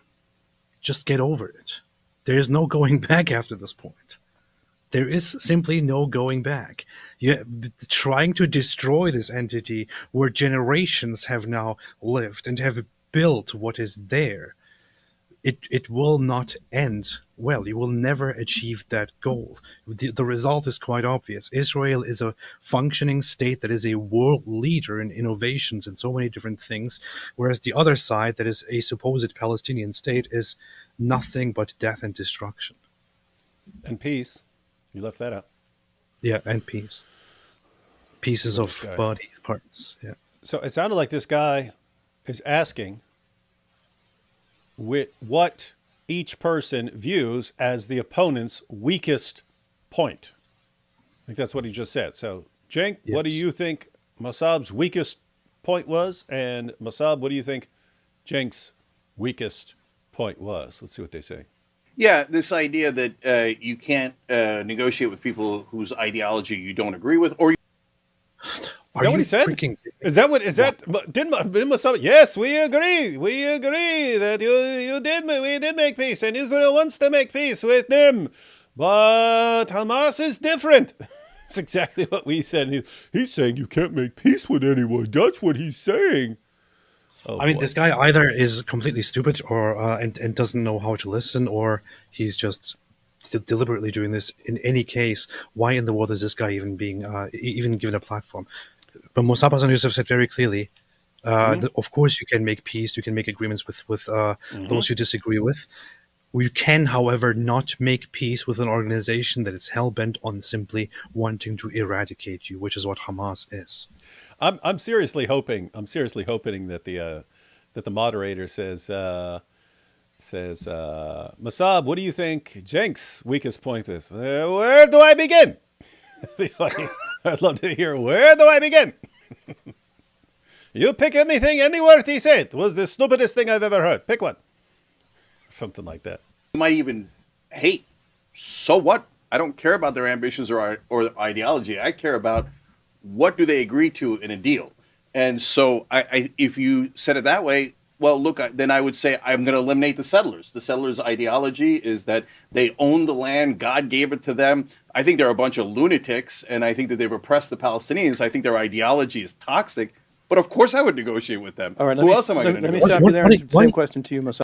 What is this guy talking about? The settlers have nothing to do with this conversation. They have nothing to do with the war. They have nothing to do with Hamas. None of this has anything to do with the topic at all. This guy is a complete imbecile. Go milk cows. Go eat food. Go I don't know, eat turkey. Go watch football or something. Don't talk politics, man. Get out of here. What an idiot. I understood what he was saying. It's just his point was based on a straw man. He's saying my opponent says you don't make peace with enemies or with people when you disagree with their ideology. Well, I disagree with the ideology of the settlers, but I would still negotiate with them. What? It's still not a parallel. Imagine you had settlers who believe that they have to completely exterminate some group. Should that group that is on the receiving end of being completely exterminated, should they then be fine with that group and say, hey, let's come up to some, let's sit down at the table together when you want to exterminate us? It's a different situation. I would love to see him make a point where he actually gives a legitimate parallel, because every example he uses is nothing like what he's trying to explain. That's a little bit hard to do when you're mentally deficient. Turkish opponent that you think is his weakest point. Look, he's representing Hamas as a resistance movement that can be negotiated with. And I say Hamas is a Nazi ideology, worse than a Nazi ideology. And the leagues, the allies did not negotiate with the Nazis. They killed millions of the Nazis. They destroyed Germany. And this is how we got eventually for a global peace. Okay, I'm going to break in so that we can take time for our break. When we come back, we're going to go further into our question. What? Actually, they did it first, and it didn't work. And it was a giant disaster, which horrible. Is why they thought, okay, clearly this will not solve the problem, so war it is then. Yeah, the negotiations see with the when you're negotiating with Nazis, then you say, okay, what do you want? And they say, oh, we want this, we want Austria, we want this, and we want that. And they say, oh, okay, well, for the sake of peace, let's negotiate and give them what they want. Great. You just made them stronger. You've made yourself look weaker because you're just handing them everything they want, which sends a message to them for the future. And you've given them time. You've given them time to build up and become stronger and to consolidate their power and to prepare more. And then what's the result? Many, many, many more tens of millions of people died because you didn't deal with this quickly. You decided to just, let's just keep trying to work with them on this. What actually worked? Hassan pointed, you had to crush them. You had to go in and crush them. That's what you do with certain ideologies. That you have to crush them. That's it. That's all that works with certain things. Certain things are bad enough that all you can do is crush it. And I don't mean in the good sense, like I'm crushing it here. Yeah. All right. Let's see what they do. I'm guessing they're not going to have a break in this. Can Israel make peace with Hamas? And if you're enjoying this debate, why would they have a break after one side gave a 4-minute opening, the other side gave a 3-minute? I want to let you know you can listen to hundreds more at opentodebate.org. Recent topics that we've taken on include things like, should Trump's convictions stand? Is Islam anti-Semitic? And is it okay to pay for sex? Many, many more. Please take a listen. I'm John Donvan. This is Open to Debate, and we'll be right back. He just did it again. Welcome back to Open to Debate. I'm John. And the big question before us is whether it's okay to pay for sex. That's a question I have. That was so random. The topics. That's the topic you went with? Stand, whether Hamas and Israel can make peace, whether Trump's convictions should stand, whether Islam is anti-Semitic, and whether it's okay to pay for sex. Okay, one seems a little bit weird there. Yeah, this is good. All right, so before we go on, I don't know if they're having rebuttals or open discussion or something like that. We'll find out in a couple seconds. Hey, Zane, thank you for gifting some memberships there, 5 memberships. I'll take a couple super chats and then we will see what they're doing. I do not know. I don't know if they have like official rebuttals with like timed responses or if they're just going back and forth. We'll see. We're about to find out. D. Wood, what is your thoughts on why God makes psychopaths, i.e. why an empathetic God would create humans without empathy? Love your content. God bless. Well, we're in a fallen world. You are not in heaven, DC 57. You're in a fallen world where things are run down, things wind down. You have all sorts of defects. So you could say that a psychopath is just basically someone who's defective in a certain way, like being born without an arm or something like that. You're born without parts of your brain working properly. If you wanted to say, hey, there can be a point to it, well, there can be a point to it, because it turns out psychopaths are good at dealing with certain things. In other words, it's good to have a psycho on your side sometimes. You're about to find that out the hard way, everyone. Knows too much says, Arab literally mean desert dweller, predates Arabic by centuries. Only due to brutal Islamic imperialism, people became pan-Arab and adopt Arabic equals Quran language. Arabic speakers is not equal to the ethnicity. That's true. That's true. The language and the ethnicity, two different things. Most Muslim Arabic Palestinians came into the land of Israel from neighboring lands and farther places, mostly in recent centuries. Yeah. That's true. Had a lot to do with the Ottoman Empire and so on.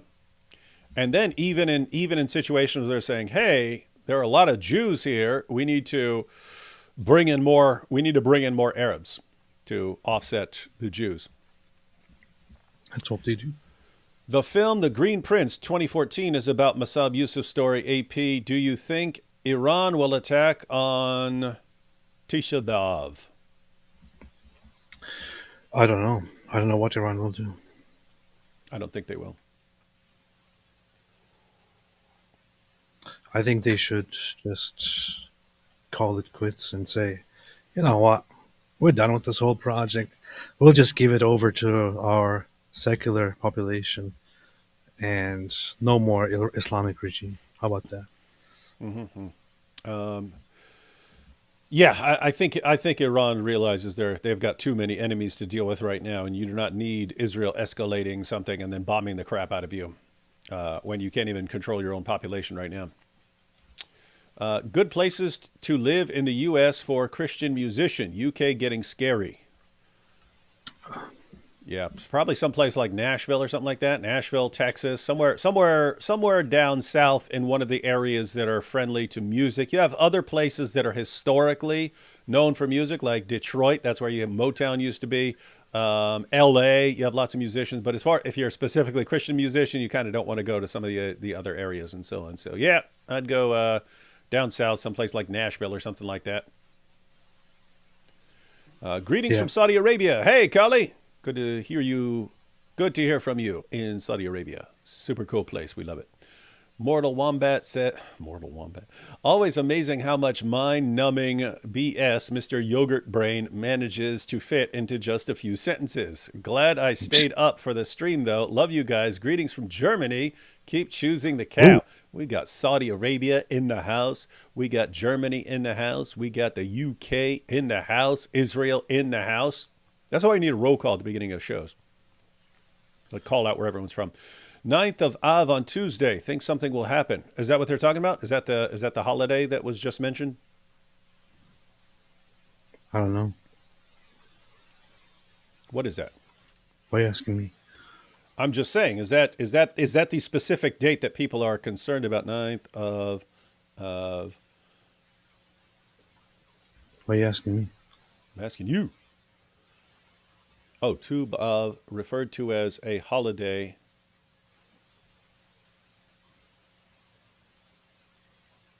Huh. Yeah, we'll see. We'll see. But in Pakistan, they do other things to dogs.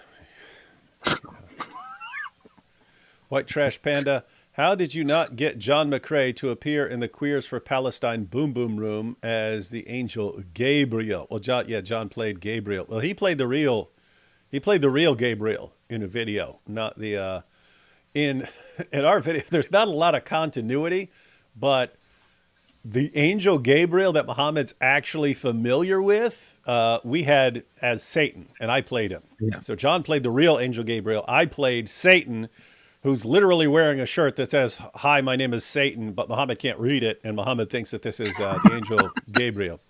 So yeah, you can see. Yeah, so that would have been me if we had decided to include the Gabriel that Muhammad is familiar with. Seen the Fallout show?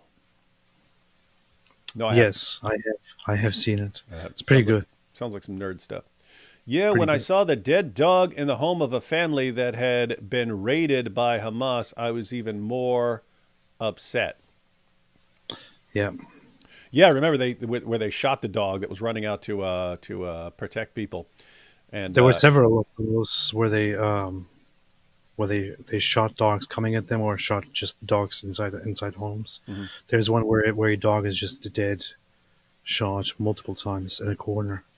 Yeah, and I mean, as messed up as that is, you at least understand it, right? You're a guy with a gun and a dog's running at you, or a dog is going to protect the family and stuff. So I mean, keep in mind how you take out the dogs because they will protect people. It's basically you're killing a dog because of its awesome nature and its loyalty to protecting people. And you're a killer. You want to kill the people. The dog will protect them. So you actually have to kill the dog. As far as I can, anyway, it's understandable if you're going in there to kill a bunch of people and there's a dog in the way, that makes sense. In Turkey, they're apparently torturing the dogs and stuff like that and hacking them up. And But the situation in Turkey is that they're not doing it because of Islam, but you could say that Islam has a cultural influence there. It's because Turkey has a lot of stray dogs that have been out forever. Every city you go to has a stray dog problem. It's because it's not part of the culture to domesticate and to take care of dogs. And they just become wild and cause a problem, and we become dirty and so on. And people have been discussing this forever and have been looking into alternatives of creating, safe places for dogs. But the government, of course, thought, we ain't gonna spend no money on them dogs. Dogs are filthy. Kill them all. Yeah. That's what they said in Turkey. So They did. Anyway. So guys, you could actually have a dog problem, but you could deal with that humanely by putting them to sleep. You give them a little injection. They don't know what's going on, and then they fall asleep, and then they die. No, they're out there just mangling and chopping up dogs and stuff like that. Typical, what you'd expect from Turkey. Yeah. Remember when we were in Israel and we were noticing all the cats all over the place? Everywhere we go, there were cats. And I was like, gosh, there's cats are all over the streets. It's like a rat problem. And then I realized, as soon as I said it's like cats are the rats over here. And I realized, well, I've never seen any mice or rats. Whereas I used to live in the Bronx. There's rats all over the place. There's rats everywhere. I mean, especially if you're going on the subway and stuff like that, there's just rats everywhere. And so I was like, oh, would I rather have a cat problem or a rat problem? And I was like, well, I'd rather have a cat problem. Rather have a bunch of cats running around than a bunch of rats running around. So, I mean, maybe cities like New York and stuff should increase the cat problem specifically to deal with the rat problem. Funny thing is, Istanbul also has a cat issue. There are cats everywhere. Constantinople. Constantinople has a big cat issue. There are cats everywhere in Constantinople, and you can't find many rats there. Yeah. Israel, cost of construction includes safe room on every floor of apartment building. Gaza, cost of construction includes terror tunnels and terror bases under the building. And guys, we've talked about this before. The purpose of having the safe rooms on every floor of apartment buildings, which that's everywhere. That's everywhere you go. Houses, everything. They have safe rooms. What we saw, those are normally the kids' rooms. In other words, they put their kids in the safe room as their normal bedroom. That way, if there's an attack in the middle of the night, no one knows about it. Your kid's in the safe room. Your kid is safe. So those safe rooms, their primary goal is to protect the innocents. The terror tunnels, their goal is to protect the terrorists. They don't if the IDF is coming to an area, they don't bring the civilians down to the terror tunnels. They have said that. Hamas has said that. These are for us. These are for our protection. The citizens, the ordinary people, that's someone else's job. Even though these guys are the elected officials. Wild stuff. Yeah, and this is not just an accusation that people make, not just an accusation that Israel makes, not something that we are just saying, not some propaganda. This is official official policy. And you can find it.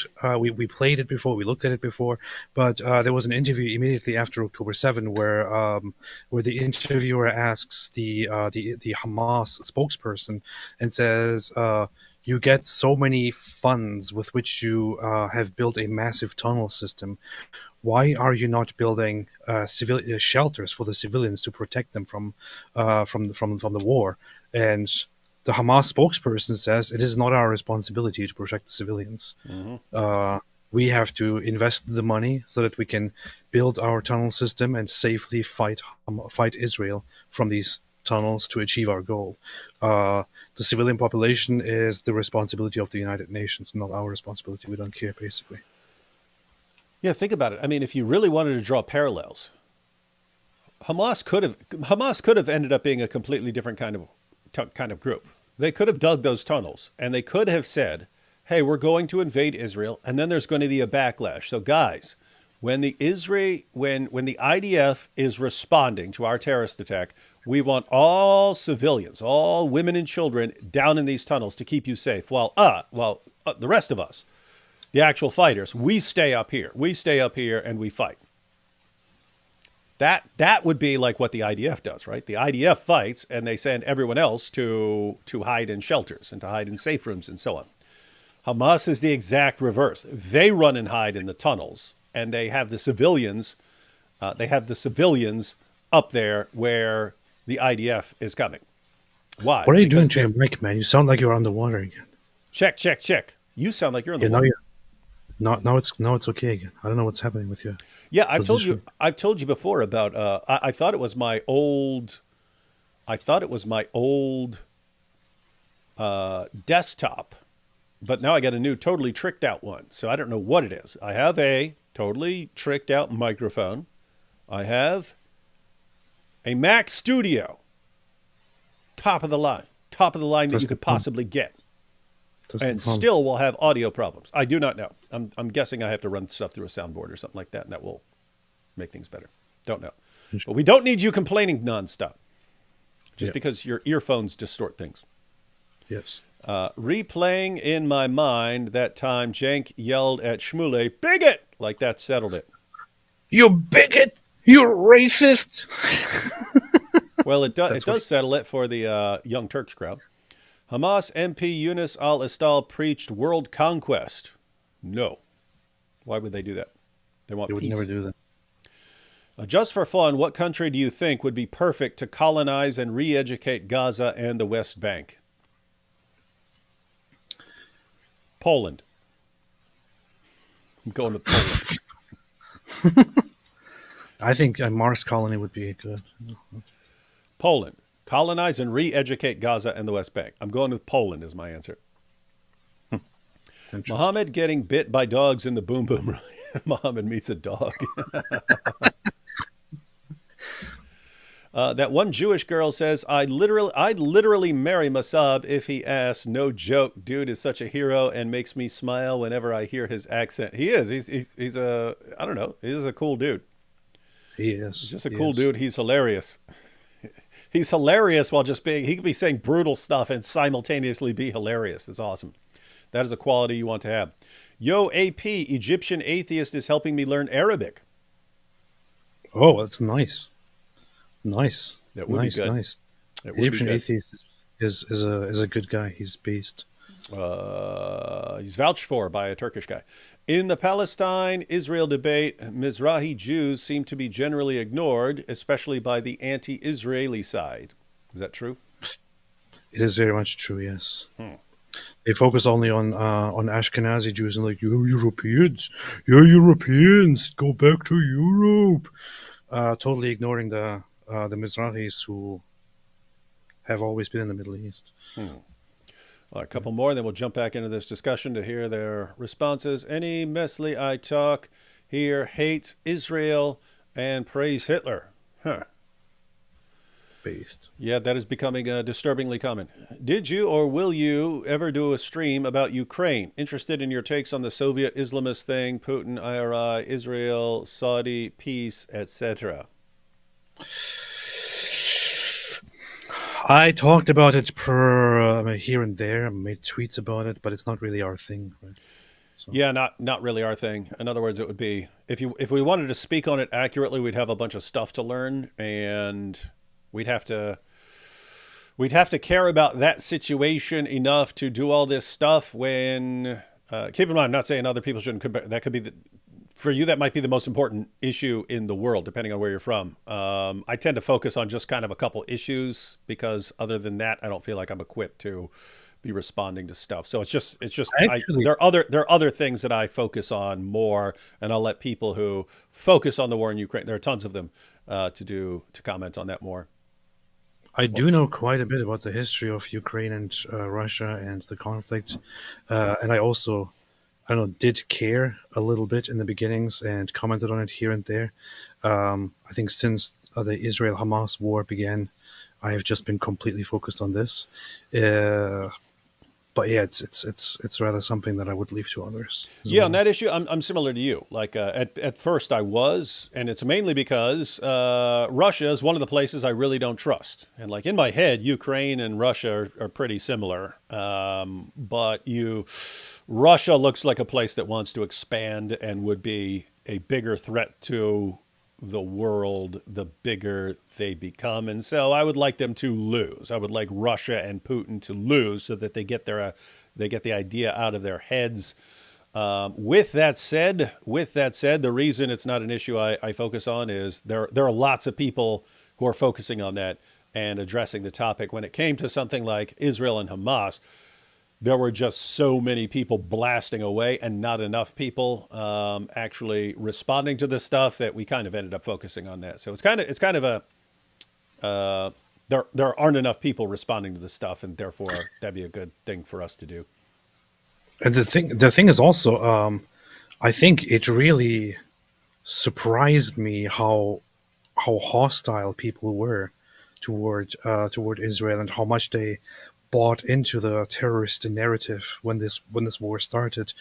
I would have been always in favor of Israel and defending Israel's right here, but I think seeing how messed up the discourse is around this has made me want to talk about this nonstop. Actually, yeah, it's a completely different vibe, right? You have people who support Russia against Ukraine. You have lots of people who support Ukraine to defend themselves against Russia.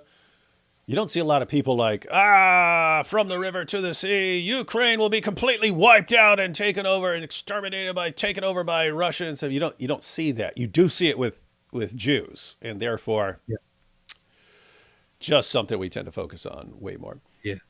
Here we go. 9th of Av is the day that both temples were destroyed. It's a sad day where Jews fast for 26 hours in one day. Will become a holiday once the third temple is built. In one day, yes, in one day. Jews also fast 25 hours on Yom Kippur, for example, which is pretty based. So that's this week, 9th of... No, it's not telling me. Oh, okay. Yeah, that's this week. Yeah, that's end of Monday through Tuesday. Okay. Yeah, so that is this week. Yeah. I do not think Iran will launch some big attack then. In Philippines, there is a dog problem, homeless. Yeah, as we pointed out, you can have an actual dog problem that you have to deal with. You can have a dog problem, but there are ways to do that without butchering and torturing dogs. Israel would be accused of genocide no matter what. I've often thought about that because we talk about, like, we wish Israel would put more emphasis on responding to a lot of the claims that go against them, like the Groypers and so on, when we're like, I'm over there shocked. Like, how are you guys not responding to this? Some of this stuff is so easy to respond to. Right here while I'm in Israel. So this is when I was in Israel. Like right here, I'm telling the guys, right here while I'm in Israel, I'm getting messages from people saying, "Be careful, David, because they're all going to spit on you and do this stuff." And I'm like, I have no idea. I mean, I know what you're talking about because there is a small sect that actually does that. They spit in the direction of certain Christian leaders as they're walking by them. But groups like the Groypers, they pass these around so much that people actually think, they actually could convince people that this is the way it is in Israel. I pointed out no one so much as looked at me wrong the entire time I've been there multiple times, let alone spitting on me and stuff. But you have all these people who are convinced that it happened. Anyway, I'm sitting there talking to people over there. I was like, you could respond to that very, very easily. Get some Christians to talk about what their actual lives are like and so on. And no one spits on them. And wait, I've been here in Tel Aviv. No one's ever spit on me in Tel Aviv my entire life. It's never happened and so on. Why are you not responding? It really seems like they've absorbed the idea over time. People are going to accuse us of stuff no matter what we do, and therefore, why would we even try to respond to this stuff? They're going to accuse us of genocide no matter what we do. Like, so it's like built in. What do we care if some idiots on Twitter are saying? I think they're wrong. I think they should be responding to this stuff. Anyway, it's just you can understand why they got the idea. Like, they're going to hate us no matter what. Why do we even try? We're saying no, you should, because the reason is there are some people who, if they're exposed to more information, more accurate information, would not hate you. In other words, there are people who are going to hate you no matter what. There are other people who aren't going to hate you if they actually are properly informed. So I would say for their sake, it would be good to respond to some of this stuff. I mean, it's like the people in charge. The Israeli nation is a nation of humans in the end, and I mean, how long do you want to continue going on trying to make things right as much as possible, still receiving, still being attacked and massacred, threatened with genocide, still responding nicely, but still getting accusations of being the evil one and so on? At what point do you just think, you know what, we don't care, anymore. We will just do this our own way, and then. And we will no longer have to discuss with anybody anymore. I get it.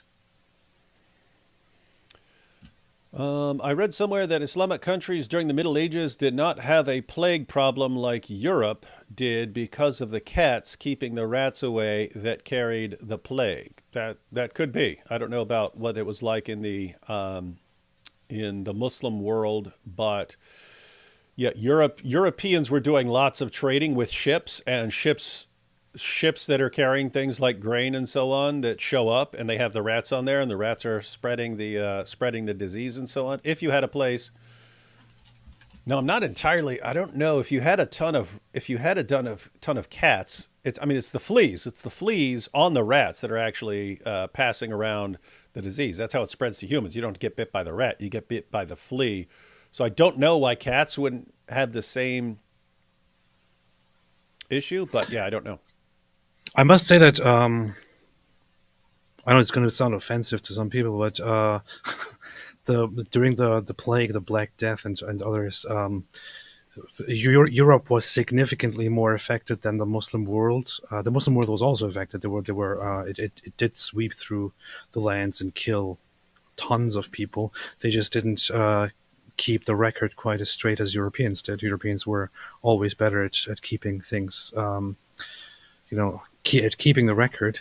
However, so the heat is one issue, I think, as far as I remember, which is one of the explanations of the causes why the Islamic world wasn't as affected.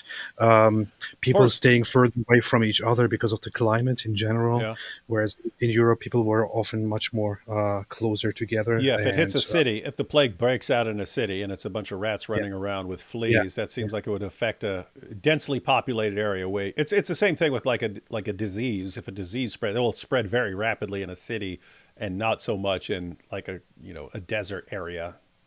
Yeah, but it also had to do with I don't know. I think religious rituals, washing rituals, and things like that actually made it worse for it to. They made it harder for it to spread in the Islamic world than it made it for to spread in Europe at that time, and so on. There are many different aspects. Let's see. Hello, David and AP. I heard an argument by CP that Allah is actually the name for the moon god. A remark from IP seemed to dispute this. What are your thoughts? Well, I have to say, I only looked into this once a long time ago when it was presented to me in a booklet. I thought the case wasn't terribly interesting, or I wasn't terribly impressed by it. It was something like Allah, Alusa, and Manat are called the daughters of Allah over here. They're called daughters of the moon over here, and so moon god, and you've got the crescent moon as a symbol, and so on. So a bunch of little details like that. I have to say, Christian Prince knows way more than I do, especially on the Arabic sources and so on. So I don't know. But the other thing was, not terribly interested in it. It's like, what if you found some inscription that there were Israelites at some point, and they bowed to Yahweh and they said he's the Lord of the moon or something like that. In other words, what if you found that? You'd say, okay, well, if people got the wrong idea about him at some point. In other words, I don't think a Muslim would be terribly bothered, even if you show, hey, here's people who called Allah the moon god or something like this. It'd be like, oh, okay, if a bunch of pagans thought that and called him that, then who cares or something like that. So I never was terribly interested. With that said, again, CP knows way more than I do. So if he wants to do something with it, then that's fine. I've never seen much use for that as far as what I'm doing. So Allah as the actual name of the moon god is not completely accurate. What is true is that so the Meccan polytheists did use the Kaaba for the god Hubal, who was their main god. And Hubal was associated with the moon, and you can find on older statues and depictions of Hubal. You can find the moon on top of Hubal and things like that. So there is some association with Hubal and the moon, where the moon is a sign of Hubal and all that. But Allah just is the word that they would use for the main God, or the great God, the greatest God, and it's not something that those Meccan polytheists or the Arabs invented. It's pretty well established that it comes from the general Semitic Ilah, Elah, Eloh, where it then in the Arabic turns into an actual proper name, where El Ilah, so the God, combined turn into the proper name of the one God, the creator God, which is Allah, which is why it was also not a problem for Christians and others prior to Islam to use the word Allah to refer to the great God, the one God. The difference is just that they didn't use it as a name for that God, but just as a title, where Islam started using it as the name of this God, because Muslims didn't really know anything about the God that they were adopting. But yeah, so the whole moon god theory is a little bit, not too very strong. So again, I didn't think it was very strong either, or a terribly interesting point. But if someone has an explanation of why it's stronger than I thought, then fine with that. Fine with people using it. Adam C keeps posting 1 + 1 + 1 equals question. Adam, you should have learned this in kindergarten, probably, but 1 + 1 + 1 equals 3. Hopefully you've learned, and really now you won't be so terribly confused. Ooh, 3? Yeah. Cam here says, you write, if you talk about dogs in Islam, I think Islam will die because everyone loves dogs. So Cam here is pointing it out like this isn't actually this bothers lots of people if they find this out. And that's true. Maybe matter of fact, I had a guy came up to me in a conference, and it was right after I had posted a video about what Muhammad said about dogs. And the guy actually came up and he started crying, talking about how much he loved his dog and how messed up Islam is for saying kill dogs and so on. So yeah, maybe we do need to bring that up a bit more. Caleb here says, we'll do these two real quick and then we'll jump back into this video. I don't know if you saw Myron's tweet on August 9th. He is looking for a 2-on-2 Christian versus Muslim debate on Fresh and Fit. D Wood might be interested. He proposed hijab, dyer, and 2 more. I mean, one, I don't think hijab is going to debate with anyone knowledgeable anymore. He's moved past that. He had a handful of little tricks that he uses, and once people find those out, he's not going to want to show up anymore. So I don't think hijab will do it, but he might. They could get someone else. There are plenty of people. I would do it I think there are better debaters out there than I am, like Dyer and IP. I don't know if they're on the same page on all their issues and stuff like that, but I'd say IP, something like that. What'd you say? IP too. I'm just curious if they will also have. Will they also have like models with with their breasts out and all of that in the studio set while the debate is on? You have to have the zaboobas all over the place, because why else is anything to watch? Isn't that crazy? It's like, if people are only tuning in because you got a bunch of chicks with their boobs hanging out all around you, like, what's that say about? And the thing is, why does a channel that is all about just inviting adult entertainment models, specifically with their boobs all over the place, why are they hosting a conversation about religion? It's just what do we have here? Adam C says D Wood just admitted 3. Lol. Yes. Yeah, I admitted basic arithmetic. 1 + 1 + 1 = 3. What's your point, Adam? And Adam, try and make your point without sounding insanely stupid, which is how you sound now. You sound insanely stupid. You sound really, really, really dumb. AP, what's 1 + 1 + 1 + 1 + 1 + 1 + 1 all the way up to 114? Ones. What would they add up to? They would add up to what? They would add up to 114, right? No! 114 chapters, they add up to 1 Quran, you see? AP, we've got 10 different authoritative qira'at that all have differences. They're all different. And yet, they're all 1. 10 = 1. 10 = 1. Gosh. Adam, make an actual point based on what you're saying. I'm going to give you an opportunity right now. Make a relevant point based on what you're saying, or I'm blocking you for just constantly distracting people when we're discussing Israel and Hamas and a debate, and you're just typing the same thing over and over and over again. Doesn't make it look. It looks like you're here to distract rather than to engage in anything. So I'm going to give you look at how generous I am. If you want to make an actual point, I'm giving you the opportunity to make it right now. It better be an actual, relevant, coherent point that we can respond to, or I'm just blocking you for wasting time and trying to distract people. Let's see. Waiting. Gosh, I'm generous. All I do is invite these guys to make their points, as long as they're making points and not just trying to distract. And what do we get? We get nothing. Aaron says, guys, leave Adam alone. He's doing his elementary school homework. He's like, yeah, it says it right here in my little book. It says 1 + 1 + 1. What is it, guys? Let me type it in. This is Islamic dawah. Everyone's like, this is so dumb, right, guys? This is dawah. This is what the dawah clowns have programmed these guys to think. That's so good. I'm still waiting. Advanced mathematics. Knox says, David, we have to uphold free speech. Come on, I do uphold free speech. That has nothing to... Free speech is your government not interfering with what you're saying. Like, so it's the opposite of what's going on in the UK, where you say the wrong thing, they come up and lock you up.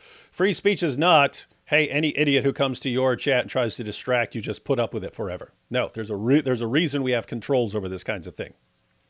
So that we can get rid of people. What's up? I thought this is a free country. Why are you blocking him? It's a free country. I'm oppressing this man and stopping his ability to speak. No one's stopping his ability. He can go around the world screaming 1 + 1 + 1 is question, question, question, question, all he wants. Okay. I don't see this guy. Here. Where is he? You see this guy? You should go outside. All right, guys, let's go ahead and jump into more of this debate. We'll go a little bit more. I think we're going to find out really quickly if that's basically all Cenk is going to say, and that all he has is those stupid points. Let's see. Van. We've got over 300 additional debates that you can dig into by going to our website, opentodebate.org. Especially the one you can about look at our special election series and many other topics. Today we're taking on the question, can Israel make peace with Hamas? Our debaters are Cenk, who is host of the news commentary show The Young Turks, and Mosab, Hassan, Yousef, who is author and son of a co-founder of Hamas turned Israeli informant. In listening to your opening, hey, little side note here. This is what I'm talking about, right? So the guy posts 1 + 1 + 1. He just keeps spamming it over and over and over and over again, posting the same thing, until I say, hey, dude, I'll actually, if you're trying to make a point, let me stop right here and I'll let you make the point. Then silence. Isn't that like insane? I'm going to keep posting this over and over. Why? It seems like you want attention. Then I say, okay, I'll give you attention. I'll give you some attention. What's your point? I'll put your point on the screen. And then it's, no, I don't want to say anything. That's so weird to me, man. It's like, I want attention. I want attention. I want attention. Okay, what do you want to say? I'll share it with everyone. What do you want to say? No, I don't want to say anything. A bunch of clowns, man. Arguments. What I'm hearing you say, Cenk, fundamentally is that, yes, you can make peace with your enemy because making peace with anybody else doesn't make sense, and that it has happened multiple times, including in the example of Israel having made peace with Egypt and additionally with Jordan and with... It's going to be annoying if this guy talks as long as they do in describing their stuff. Come on. The PLO. That's what people think about us. Hey, David and AP, why are you guys talking so much? Well, people are clicking on our channel because they're here to see us commenting on stuff in addition to what we're commenting on. No one is here for you, dude. Watch the video, video, just go watch the video. That's not why we're here. Yeah. No one is here for you, dude. That dude. No one is here for you. People who clicked on your video were not clicking on it for your commentary on the debate. They were clicking on it for Cenk Uygur versus Mosab. In the 1990s. And you're saying that there's no reason that can't happen again. Mosab, you're saying there's very much a reason that can't happen again. You're saying that Hamas is... Pause. Bible Care and Share Fellowship said, David, he was mocking the Trinity. We know. But it's It's a stupid way to do it, and it's based on a person being an idiot that he would think that is actually a response to the Trinity. So I offered him the opportunity to actually explain his point. How do you think 1 + 1 + 1 equals question is a response to the Trinity? Gave him the opportunity. What happened? No response. Why? He hasn't gotten past that stage. He hasn't gotten to the stage where you can actually make a coherent point out of it or even attempt to do so. He's just been programmed by Dawa clowns to run around going 1 + 1 + 1. So we make fun of it. Gave him the opportunity to make a point. He made no point. Why? Because there's no actually legitimate point there. A different kind of organization, that its ideological motivations make it a distinctive kind of challenge for negotiation, unlike the PLO, which was a nationalist organization. How long is this guy going to talk? Islamists are fired by religion and have aspirations. Yes, we heard what they said. Would not be satisfied by any kind of negotiation. We literally just heard it, and it was short. I want to take the question. And no one was confused. To you, Cenk. Except Cenk. The fundamental point that Mosab is making is that Hamas is different. That it's not just that they have these goals of completely destroying Israel, is that they're fired by religion, that those things can't be moved, that it's an ideological, not a nationalist kind of organization. What about that? Yeah, it's as if we haven't lived in the world. There's been extremist ideologies throughout history, and we've eventually had to negotiate with all of them. And the reason we were at war or conflict, different civilizations and nations, is because they were extremists, and that's who usually sometimes creates conflict. So that's who you have to negotiate with. So I'll give you many examples. Shia and Sunni. What's that? Should we make peace with ISIS? Not Should me. we recognize ISIS and make peace with them? Cenk? Yeah, and think about what that would look like. And here's why, guys. When you say, hey, we don't want to crush ISIS, we want to negotiate with them and find a peaceful path forward. What's going to happen? In order for ISIS to agree to things with you, you're going to have to hand them stuff. They're going to make demands. They're going to say, hey, if you don't want us attacking this place over here, here's what you have to do. Give us $10 billion. We won't go attack that place. And this then is why I can't funded take it ISIS. Mm-hmm. I can't take it seriously when this guy sits there and says, I think it was horrific what Hamas did on October 7th. And of course I condemn them. No, you don't. Just shut up, man. You are still legitimizing them and treating them as if they were an organization that you could actually make peace with, and not a vile terrorist organization which has no regard for human life, and which is as barbaric and disgustingly evil as it gets. And by the way, as we pointed out, yes, people have made peace with certain enemies in the past. It's happened. Not enemies like Hamas. There are certain enemies that you just crush, right?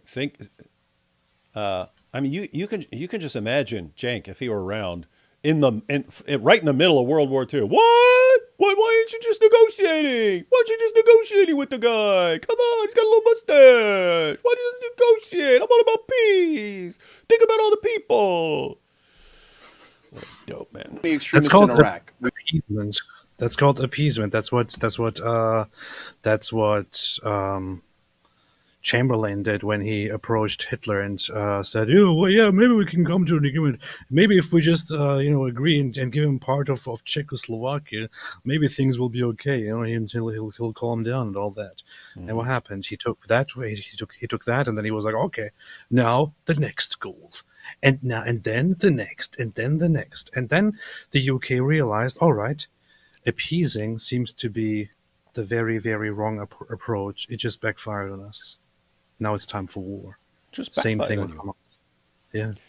And then you've got places like the Soviet Union. They find out, hey, we make an agreement with these guys, and they might just attack us anyway.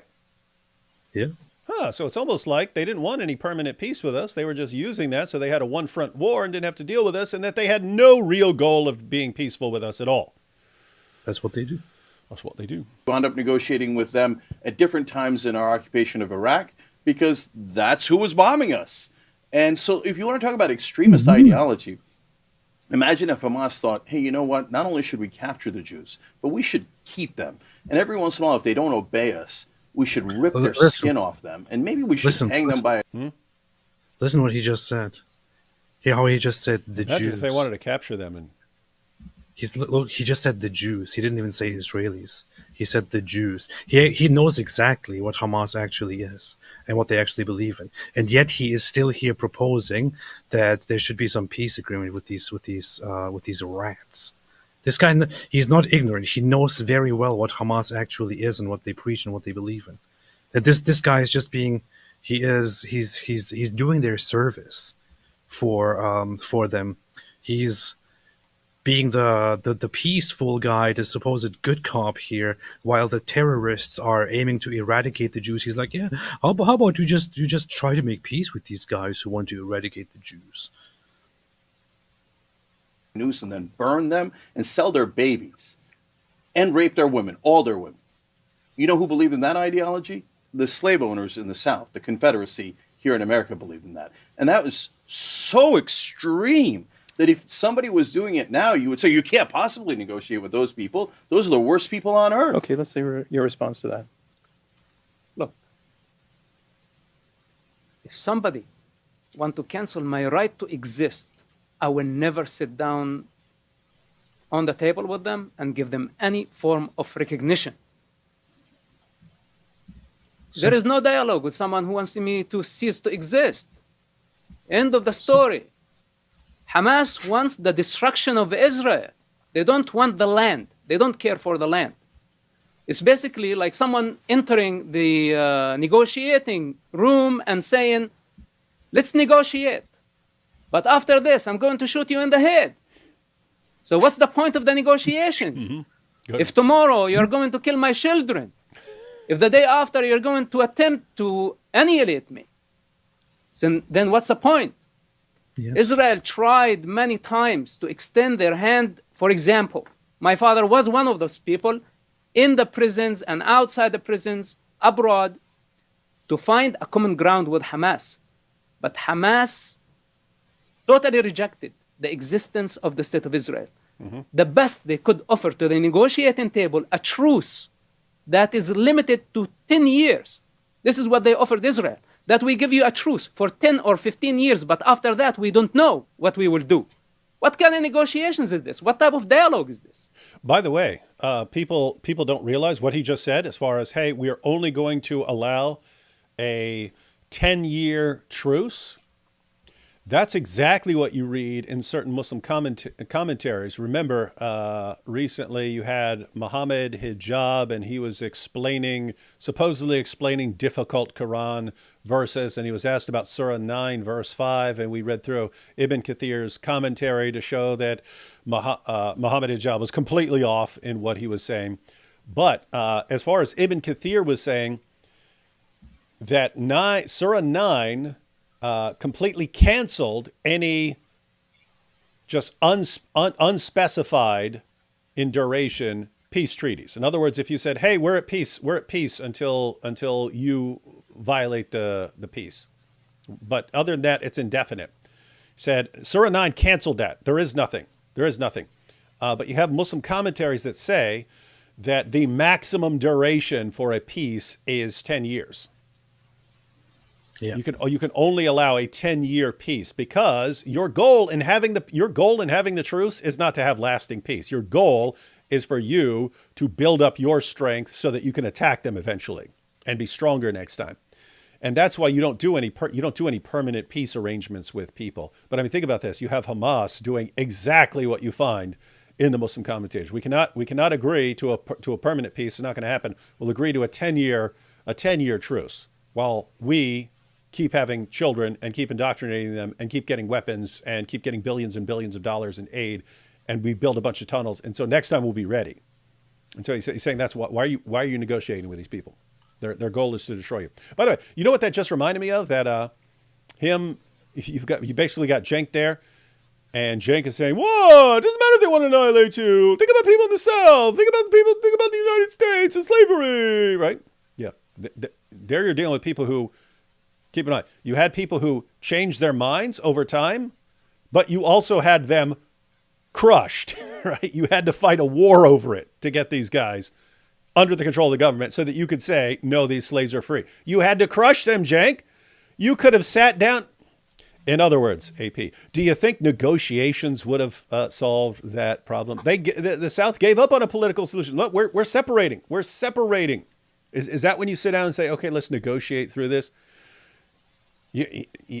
People got crushed. That's how it worked. So he keeps bringing up these examples that don't make the point that he thinks, and it's got this stupid thought. But him saying that, it reminded me of, remember Patrick Bet David, when he wanted to have this, let's get Christians and Muslims together in the room so that we can all find out our common ground, and then we can unite against the LGBTQ stuff. What are we going to do? Let's do that. He brings them in there, and one side says, "We want to kill you. Yeah, we want to kill these guys. We want to kill both these guys that we're talking to right now." And then he goes, "All right, so you guys want to kill you, and you guys are bothered by that a bit. But hey, let's talk about how we can deal with Dylan Mulvaney." But it was that same situation. Like, what are you talking about? They want us dead. They want us dead. And you're saying, how can we work together? Zero interest in working together with these guys who want to kill us. That if they ever get their way, they kill us. I'm not interested in negotiating with them, working them, collaborating with them. They want me dead. That is a deal breaker, permanent deal breaker until they come off that view. But why? I'm sure we can talk about the LGBTQ plus stuff, and I'm sure we can find something we can agree on. This is just this is a complete detachment from reality. Mm-hmm. A complete inability to read the room, whatever you want to call it. So out of touch with actual problems that we're dealing with. This is actually what angers me sometimes, and I don't know how to express it about, especially when we talk politics in America. Everything is always like these tiny little non-issues that are not real problems in the rest of the world are being talked about, and then when we talk about something like apostates being executed, for example, or Hamas wanting to wipe out the Jews, we're talking about okay, I see, but how about let's talk about things we have in common. I'm sure we can figure something out. It's like you're trying to talk to children, but you don't actually have children at the table. You just don't know how to talk to adults. That's what it looks like. People have real problems in the real world. Cenk Uygur is one of these examples here. Just the example that he brings up And he does this so often when he has discussions with people. He immediately starts going to, and this reminds me of Donald Trump. This reminds me of the Republicans and the Democrats, and this reminds me of this of the abortion issue, and this reminds me of slavery. I want to say something to all of this to all of these America-centric people with the America-centric perspective. The world does not give a toss about your America problems. Okay.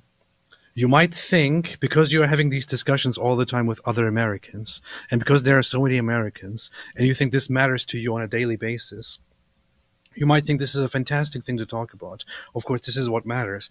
The world does not care about all your American issues. When you speak about a matter that concerns a different place in the world, when you speak about an international crisis, an international matter, nobody gives a crap about your Democratic Party, your Trump, your slavery, your Republicans, your abortion issue, your LGBTQ stuff. Nobody cares, okay? We're talking about a completely different problem. When you suddenly switch to talking about, and this is just like in the South, just shut up and leave the room. You have no business there. You're a child. Go talk to children. Go to kindergarten. Talk to little kids. Just looked up the quote. This is from Thomas Sowell. In his essay, in his book, Is Reality Optional? 1993. 1993. Talking about over 30 years ago. He said, much of the social history of the Western world over the past 3 decades has been a history of replacing what worked with what sounded good. We replace what works with what sounds good. He goes, in area after area, crime, education, housing, race relations, the situation has gotten worse after the bright new theories were put into operation. The amazing thing is that this history of failure and disaster has neither discouraged the social engineers nor discredited them. In other words, so we had things that work, and then you have a bunch of people who stand up and say, hey, here's how things work in my head. Let me put the ideas in my head into the world. And every single time these guys do this, it ends in disaster. They make things worse. And he's pointing out, it doesn't stop them from doing it and just keep continuing to do it. Oh, okay, here's my new idea. Okay, well, your last 20 ideas ended in complete disaster and failure. So why aren't you starting to doubt whether the thoughts in your head would actually be good for the world? But that's what Cenk sounds like to me. It's like, but here's how things work in my head. So how do things work in my head? It's like Jordan, get a pen pal. That's how things work in my head, because that's how, that's been my experience. If I start a pen pal relationship with someone, then I start liking them more. So why couldn't that bring peace? Okay, it does, because it doesn't work like that. But you've got Cenk here, and keep in mind, it makes perfect sense in his head. And guess what? You can make things make sense in your head. Here's how it works. Israel goes and they sit down with Hamas at the table and they eat a bunch of falafel and they all get along and they start having fun and high-fiving each other, and then everyone goes and lives in peace. Yeah, you can make sense in your head. You can say it in your head. It has no correspondence to the real world. And when you say, hey, here's how things work in my head, so let me tell everyone that that's how the world is supposed to work. Fortunately, I don't think anyone's going to be implementing any of Cenk's plans, so that's the only positive here. But if someone were to come along, there's no way this doesn't just end in ridiculous disaster and tons of more dead people. That's pretty racist. Yes, Cenk is. Okay, so first of all, the right to exist, I find this to be the most ironic point that the Israeli side makes. So they say, we are not allowing Palestine to exist. We've occupied them for 57 years. And now Netanyahu's government says, I will never allow them to exist. And then turns around in the next sentence says, can you believe they don't want us to exist? I mean, that's patently absurd. You do exist. This guy's an There's idiot. Nothing they could do about your existence. You're backed by the largest military in the history. Insanely stupid. Please pause. Anyone who has any understanding of the history would laugh at this and think, what an absolute imbecile. What an absolute child. Right? The history here is quite clear. You have the Zionist movement trying to reestablish the Israeli state, and the Zionist movement says we want to coexist with the Arabs. Mm-hmm. We want to make this work That's somehow. the goal. Initially, the idea is just create one giant entity. Let us coexist. We want to make this work. It doesn't happen. The other side repeatedly and repeatedly shows that they do not even want Jews to have any autonomy or anything at all. They want all of the land, and they want Jews to be subjects or completely leave or die. Eventually, when the Europeans say, you know what, we tried everything, here's the solution: 2 states, Jewish state, Arab state, accept it or not, we are leaving. The Jewish side, the Zionist side, said, okay, this is not really what we wanted. However, it's at least something, so we will accept it. We will accept it. We will declare our own Jewish state. And we are ready to recognize and work toward a bright future with our neighboring Arabs once they declare their own state. This is what the Zionists said. The Arab side said, nope, we're not accepting this plan. Let's get in touch with our Arab nations and prepare them for war.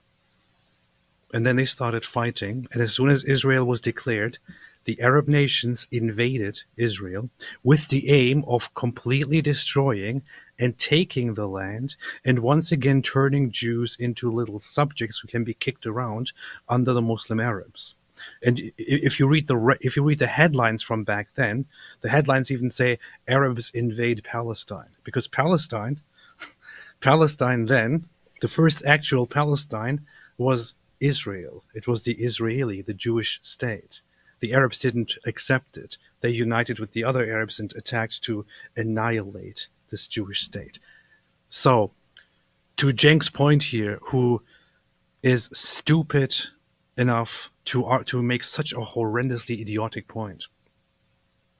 If Israel, if everything went exactly as the Jews or as the Zionists or Israel wanted from the beginning, the most likely outcome right now would be that there would be 2 neighboring states, a Jewish state and an Arab state, that are totally in peace with each other. That was the actual goal of the Zionists, the final goal.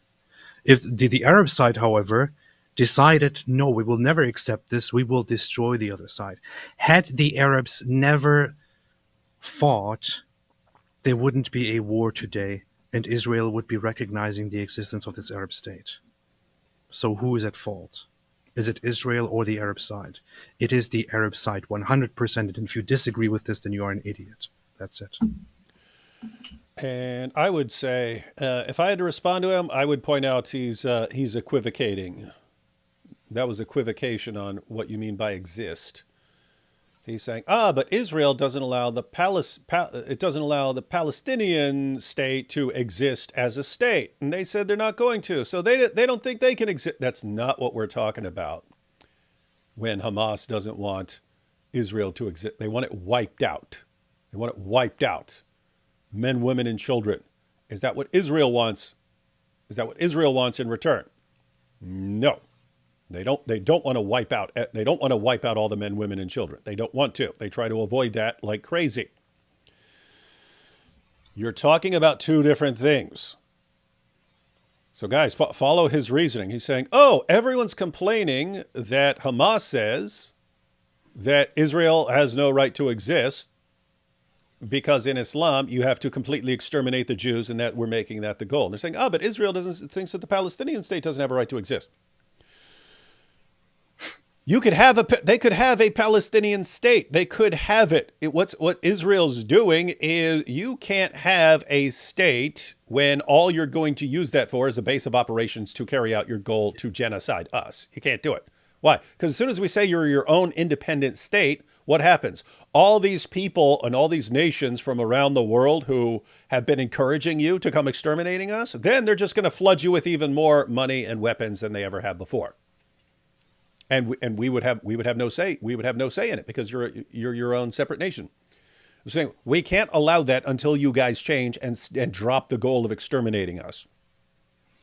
You can't have a state if your goal is to exterminate us, and recognizing you as your own state would only help you carry out the extermination of us. We're not doing that. We're not helping you exterminate us. We're not. To say that that's the same as Hamas wanting to wipe out Jews everywhere is just insane. And I'm like, dude, the dude is, I don't even want to listen to the dude anymore. It's like stupid. It's like stupid and insane. And every single sentence out of his mouth is completely illogical, completely out of touch with reality, and just stupid. But let's see. Let's probably go through Mosab makes another point and then close it at that, because it's just annoying. History of humanity. But meanwhile, you are literally preventing the state of Palestine from existing. And then you say that is such an evil concept that you cannot even negotiate with it. But that's the concept that you not only believe in, but you're in the middle of doing right now. And nevertheless, I would negotiate with Israel. Even though they have prevented the Palestinian state from existing, even though they have oppressed and occupied. And then this whole idea of, oh my God, these people are uniquely anti-Semitic. What did you think was going to happen? I hate that they're anti-Semitic, but if you occupy someone for 57 years, did you think they were going to love you? And then go, oh. Pretty funny. He thinks that's the root of the anti-Semitism in Islam. Thanks for going there, Cenk. We all know that they are not anti-Semitic because of occupation or anything like that. Yeah. They were anti-Semitic long before that. In fact, the leadership of the Palestinian Arabs before the creation of the modern state of Israel was already all about fighting the Jews and following the promise of Allah to eventually fight and kill the Jews. This is why they never were able to make peace with them and never able to imagine a state where they would live together as equals. And he keeps saying, we can negotiate. I would negotiate with them. I'd negotiate with them even if I disagree with them. The topic isn't can you negotiate with someone, Cenk. It's whether Israel can make peace with Hamas. Can you make peace with someone whose primary objective is to exterminate you? Could you negotiate? Of course you could negotiate, and they do. They negotiate for things like prisoner swaps and stuff. They do negotiate. They do negotiate with Hamas. We're not talking about whether you can negotiate. Can you make peace with a group that wants to exterminate you? You're not answering that, Cenk. And every example you give is stupid and has nothing to do with anything and shows that you're a dope. Yes, well, maybe Cenk can be the intermediary and can can make the peace once he is president of the United States of America. Yeah, everyone vote for Cenk so he can put his great ideas into practice, because you know this guy would be a very wise ruler, considering anything you bring up, he makes some ridiculous comparison to something that has nothing to do with it. Years of brutal occupation and humiliation and endless slaughters. Oh, I expected them to love the Jews. And if they don't, then I'm never going to speak to them. I'm never going to allow them to have a state. But my God, my feelings are hurt because the other side also doesn't want me to exist. It's patently absurd. The only reason you would say crazy things like that is if you never wanted a peace deal in the first place. I really so bad. People don't want a peace deal. That's why they just want endless war with their enemies. You just don't want peace. That's the reason. So what did he just say, guys? He just said Israel. The problem is Israel doesn't really want peace. They don't. He just said I so badly want to have a discussion with this guy. I so badly want to have a debate with this guy, or just a discussion with this guy, and just put him on the spot on precisely his completely absurd, completely ridiculous representation of this entire conflict. Man, I dream of the day. I hope it will happen. No, he will humiliate you. But think about just what we listened to his opening statement. It was, I can't think of, and guys, I can be listening to someone and say, okay, this guy's presentation is dumb, but he makes an important point here. He makes a good point there. There's not one sentence this guy says that makes the slightest bit of sense to anyone who's not a complete moron. Oh boy, what is this? Let's see. Come on, Mosab, say something. You're good. building your argument on the false narrative of occupation. Okay. So this whole a story of occupation and the victim mentality and why they are entitled for revenge and inflicting pain on Israel and destruction on a peaceful communities because they have been occupied. But then we say, did Palestine ever exist? No, it didn't. It was not a country. It's not a people. It's not an ethnic group. It's not a race. It was just a colonial entity created by the British. Yeah. Then it was terminated in 1948 when the Jews had the right to declare their independence. They did. But the What? Cenk is sitting there taking notes. Look at that. Glad you're taking notes there, Cenk. I hope you're learning something because you've apparently never learned the basics of the basics about this conflict here. He's a, I can tell you what he's writing down. He's writing down, this man is a bigot and a racist, and I don't like him. He reminds me of Donald Trump. He's writing down, this man says that you should never negotiate with anyone for any reason. I can't believe he's saying this in my mind. Arabs refused. There weren't Palestinians at that time. The Palestinians were Jews, Arabs, Druze, Christians, everybody who lived in that territory during the colonial era. All of them were called Palestinians. It's created by the British. It was not a country. It was not like an ethnic country, an Arab country that was called Palestine. So if this is the truth of the situation, then there is no such thing as occupation. Yeah. And the entire tale that you are building on the occupation allegation is false. So we're not strictly debating whether the... Was he doing that on purpose? Did you hear those bars? What? If this is the situation, there's no such occupation, and it's ridiculous. These allegations. Maybe he should be writing the chants for people, because it's been brought up numerous times. The pro-Palestinian group is the best at coming up with chants and so on. Sure. They are good at that, and the opposition just for some reason isn't as good at it. So maybe they should have Mosab coming up with their stuff. All right, I'm not interested in anything that Cenk has said. I am interested in what Mosab is saying, but I'm pretty sure we have an idea of what Mosab is going to be saying. Let's just go to Mosab's concluding remarks. So this is at the end. I guess they have a minute or two. Yeah, it looks like they have about a minute at the end. Okay, so we'll let Mosab. We'll see what Mosab has to say here at the end. What is his takeaway after sitting down for an hour with Cenk Uygur? Wow. Wow. You start off with wow. The entire foundation of this conflict is based on a false narrative. And the false narrative begins with Palestine. The most important question of this century, of our time, that we need to answer, everyone needs to answer. What is Palestine? We need to find out where did that originate from, and the Palestinian ideology, what it really means, what can satisfy it. And if the Arabs have been hijacked by the what's so-called Palestinian cause, the moment we are able to find the origins of this conflict, then we will find the answers. I don't think Israel has a problem with the Arabs as an ethnic group. I think Arabs, Jews, Persians in the region, then they can get along. The Jewish people can get along in every country. We have them all over the world. They are non-violent people, and they are very creative, contributing to life in every field. Now, the Arabs and the Jews can get along because we have a model that is successful in Israel. The Arabs in Israel are a very important part of the state. They are citizens of the state of Israel. They serve in the army. They are part of the social fabric. And this is a living example that Arabs and Jews can get along. Guys, I'm going to let him continue here, but don't miss that point. Israel, he just said, Israel actually has a model for how different groups can live together. You've got Christians and Jews and Druze and Arabs, tons of Muslims, and they're all living together there. That should be taken as a model for how to make things work.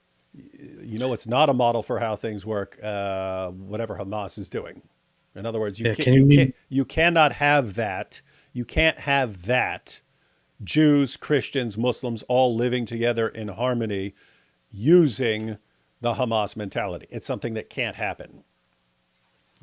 There is no country where Arabs are in charge and Jews peacefully, nicely can coexist. Yet you have Israel, where there is a huge Arab population. They're 20% of the population. 20% of the population. And they live in peace. They have equal rights. Despite everything, they have equal rights. It works with Israel. So maybe all of this was a mistake, and all of this should just be Israel. Israel should be in charge of all of it. That's it. That is the Apostate Prophet peace plan, ladies and gentlemen. Now, It's the Palestinian ideology, this is delusional. It's a very dangerous, violent ideology that kept developing to a very dangerous state. And today is the time for the world to question this ideology. What do they want? What's their agenda? What's their ultimate goal? Is it to build a Palestinian state, or is it to destroy the state of Israel? If we are able to answer these questions, then we may be able to provide a solution soon, hopefully, for this endless conflict. Thank you. Good point there at the end. What is their goal? Is it to build a Palestinian state for the good of the people there?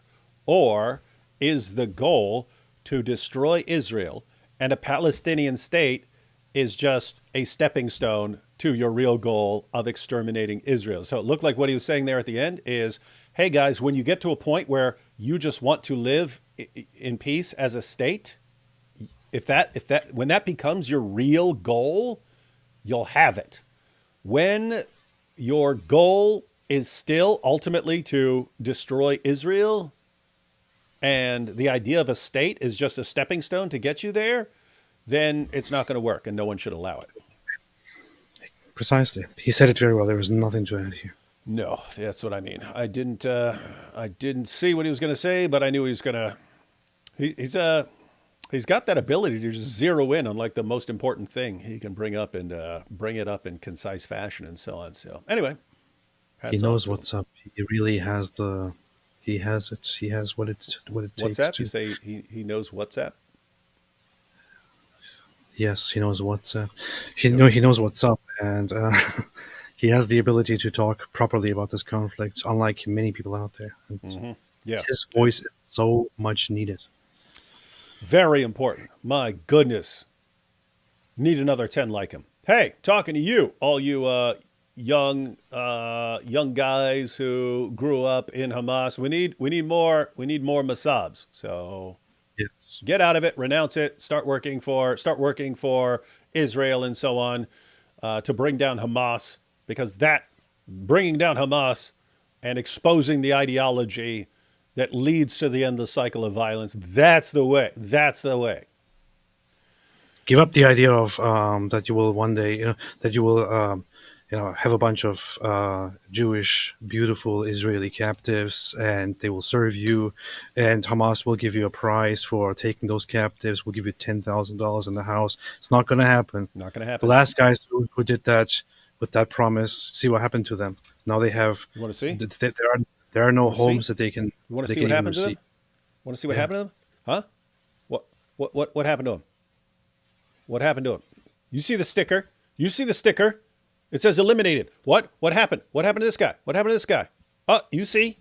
These are the guys. These are the guys who thought that would work out well for them last time. And now they're dead. You know what makes me getting a pitchfork rammed into their butt in hell. Any other nation, any other country wouldn't have to talk about this and justifying their fight against a group like Hamas. It would be totally understood, and they would be supported in their fight against such a genocidal, brutal terrorist organization.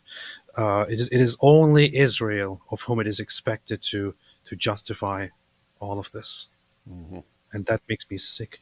Yep, and that means there are a lot of people who are anti-Semitic and don't realize it. And they think, "What are you talking about? I'm just protesting all the horrible things that Israel did." No, you're holding Israel to a completely different standard from everyone else. So why is that? Why is it? All right, let's take these remaining super chats. Guys, there is a link. You might have to refresh because I added it as we were talking, but I put a link to the full debate if you want to watch the stuff in the middle that we didn't get to. But the full debate on the channel, what is it? Open to debate or whatever. Yeah, that's in the description box if you want to check out the full debate. Yaron says, in Judaism, Baal's real name is Haballah. Huh, that's interesting. Well, then it might be because they also had Hubal. They had Hubal in Arabia that was considered the chief deity. I wonder if those are connected. We gotta sit down with someone like Michael Brown, who knows, who has a background in all the relevant languages. Northern Israel under rocket attack while Iron Dome seems to not be working well. Yeah. Is it not working well? I don't know. They have been having trouble with Hezbollah.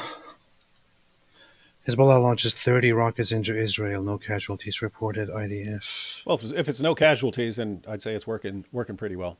I mean, just imagine. They have largely evacuated much of a huge strip at the border with Lebanon. Israel evacuated them and relocated them to different places because of this war. See, this is one of those examples where Israel is actually taking care of the safety of their own population, unlike Hamas that would probably line them up there. Probably move. All, ladies and gentlemen, this is Hamas. We want all women and children to report to the front lines on the border as it's being bombed. And die there, please. Yeah. Guys, you'll get to spend eternity deflowering virgins, so jump on that. Inshallah. Yep. Stupid nonsense. Yeah, the thing about the Iron Dome is, that's not infinite. It's not infinite. So, in case anyone knows, it's not an actual dome, right? It's a missile defense system and so on that works pretty well. But that stuff costs a lot of money, and keep in mind, every rocket you intercept, you have fewer. In other words, you can exhaust the supply. Other people will keep sending more and so on. But I think that's part of the goal with Iran and Hezbollah and Hamas is we can deplete their supply. We can weaken this, and then what are they going to do? I think it's something like that. Look here. This is the data that you get when you look for how much it costs for Israel to use the Iron Dome. It costs for Hamas or Hezbollah to fire their usual rockets, which they're firing.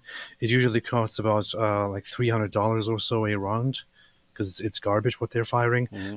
But for Israel to intercept one of those, it costs somewhere between 20,000 and 100,000, mm-hmm.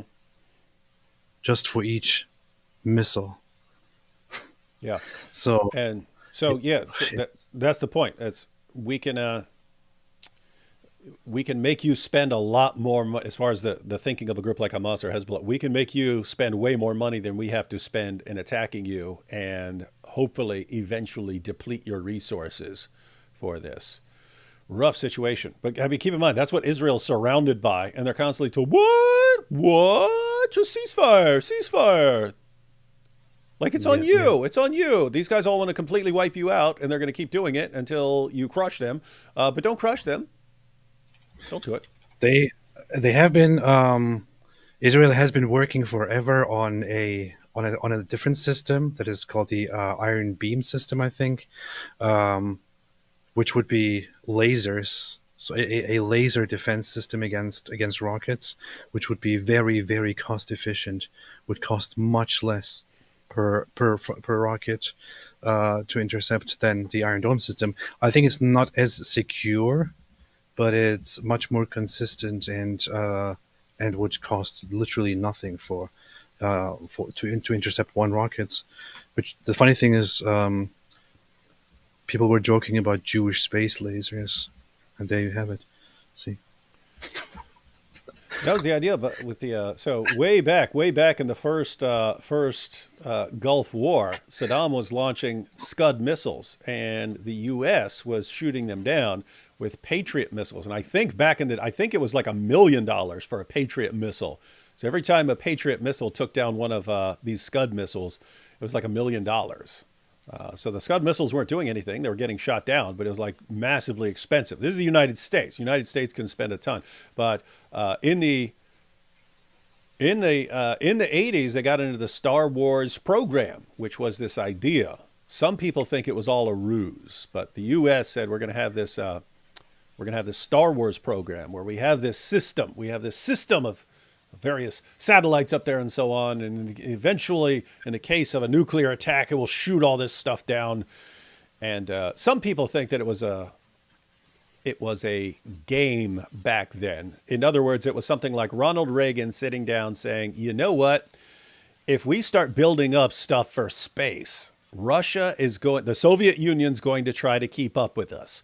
Only problem is they don't have money. We have endless trunks of money. And therefore, if we get into a building competition for building stuff in space, they're eventually going to go bankrupt and we win.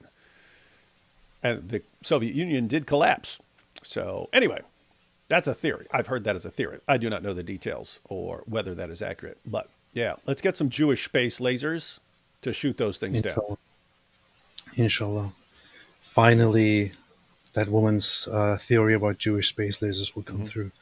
True. In continuation, the Cold War connection to the IL-Arab conflict is not discussed since Putin and Xi support Iran. So glory to Ukraine. I hope Ukraine wins. Have you seen they've been invading Russia in return now? It was hilarious. And after the first incursion into Russia, the Russian Defense Ministry said that it is an unacceptable escalation on the part of Ukraine. What are they doing? What are they doing? Why are they doing it? They've taken a page out of the Dawa handbook. We keep attacking you until you respond, and then we're victims. What are you doing here? What? How dare you? They actually said that. So Russia made a surprise invasion into Ukraine. Of course, they thought this is going to be over very, very quickly.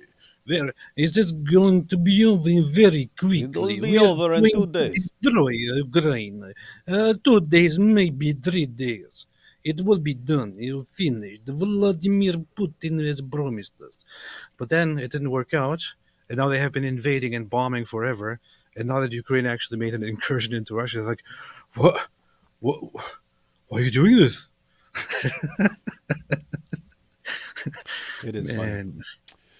So Mark H says, David, will you mail peace with Mike Winger? No, I will not mail peace with Mike Winger. Were you not paying attention to this entire discussion? We're saying, yes, you can make peace with certain people, certain groups. Some people are so despicable in their agenda that you just can't. So no, there will be no peace. I will crush him. You see, 1 + 1 + 1 = 3. Get owned, you Jew. Good response. There you have it from Adam C. Stop stuttering. Stop stuttering. We'll try. Why are you stuttering? Gwyneth says, I had a dream once where Jesus Christ served me a meal of lamb and peas. He said, don't forget your peas. Peas is important, but if your enemy doesn't want peas, you can't force him to eat peas. I don't believe you. Mm-mm. Hey, shout out to Mosh Cohen for gifting 5 Apologetics Roadshow memberships. Thank you, Mosh. Based. See, there you have a direct IDF active Jew supporting this channel, thereby proving that David Wood is serving the Jews. Mm-hmm. You see, that's what I do. What kind of negotiation tactic would he take with Armenians? He's talking about Cenk here. Yeah, I would negotiate. I would tell the Armenians, hey, yeah, they're exterminating you. They're hauling you off in railroad cars and exterminating you. Just negotiate. Why don't negotiate with them? Make peace. Just get on those trains. Just get on those trains. Just get on the train and negotiate. Negotiate how long you're going to be on the train before they kill you. Freaking dope, man. Slavery bad. Now ignore Islam's atrocity. Okay, yes, Islam also enslaved people, but that's not the point. Yeah. Yeah, precisely. Let's see. Cenk equals junk. Uygur equals eager. How stupid. 1 + 1 + 1 = 3. No, only in R it is 3, but 1 + 1 + 1 = 1 in Z2. R and Z2 are called algebraic fields in math. Beast. Yeah, but Allah only knows like very simple arithmetic. Samar says, hashtag all eyes on Bangladeshi Hindus. How have we not done a show going through the articles and some video clips of what's going on? Is it still ongoing? I don't even... Is it still ongoing?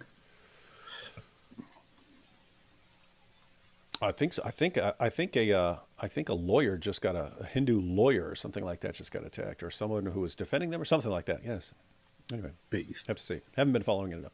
Greetings from the Palestinian Jews. We were legion, but chose to reject the derogatory foreign name. Beast.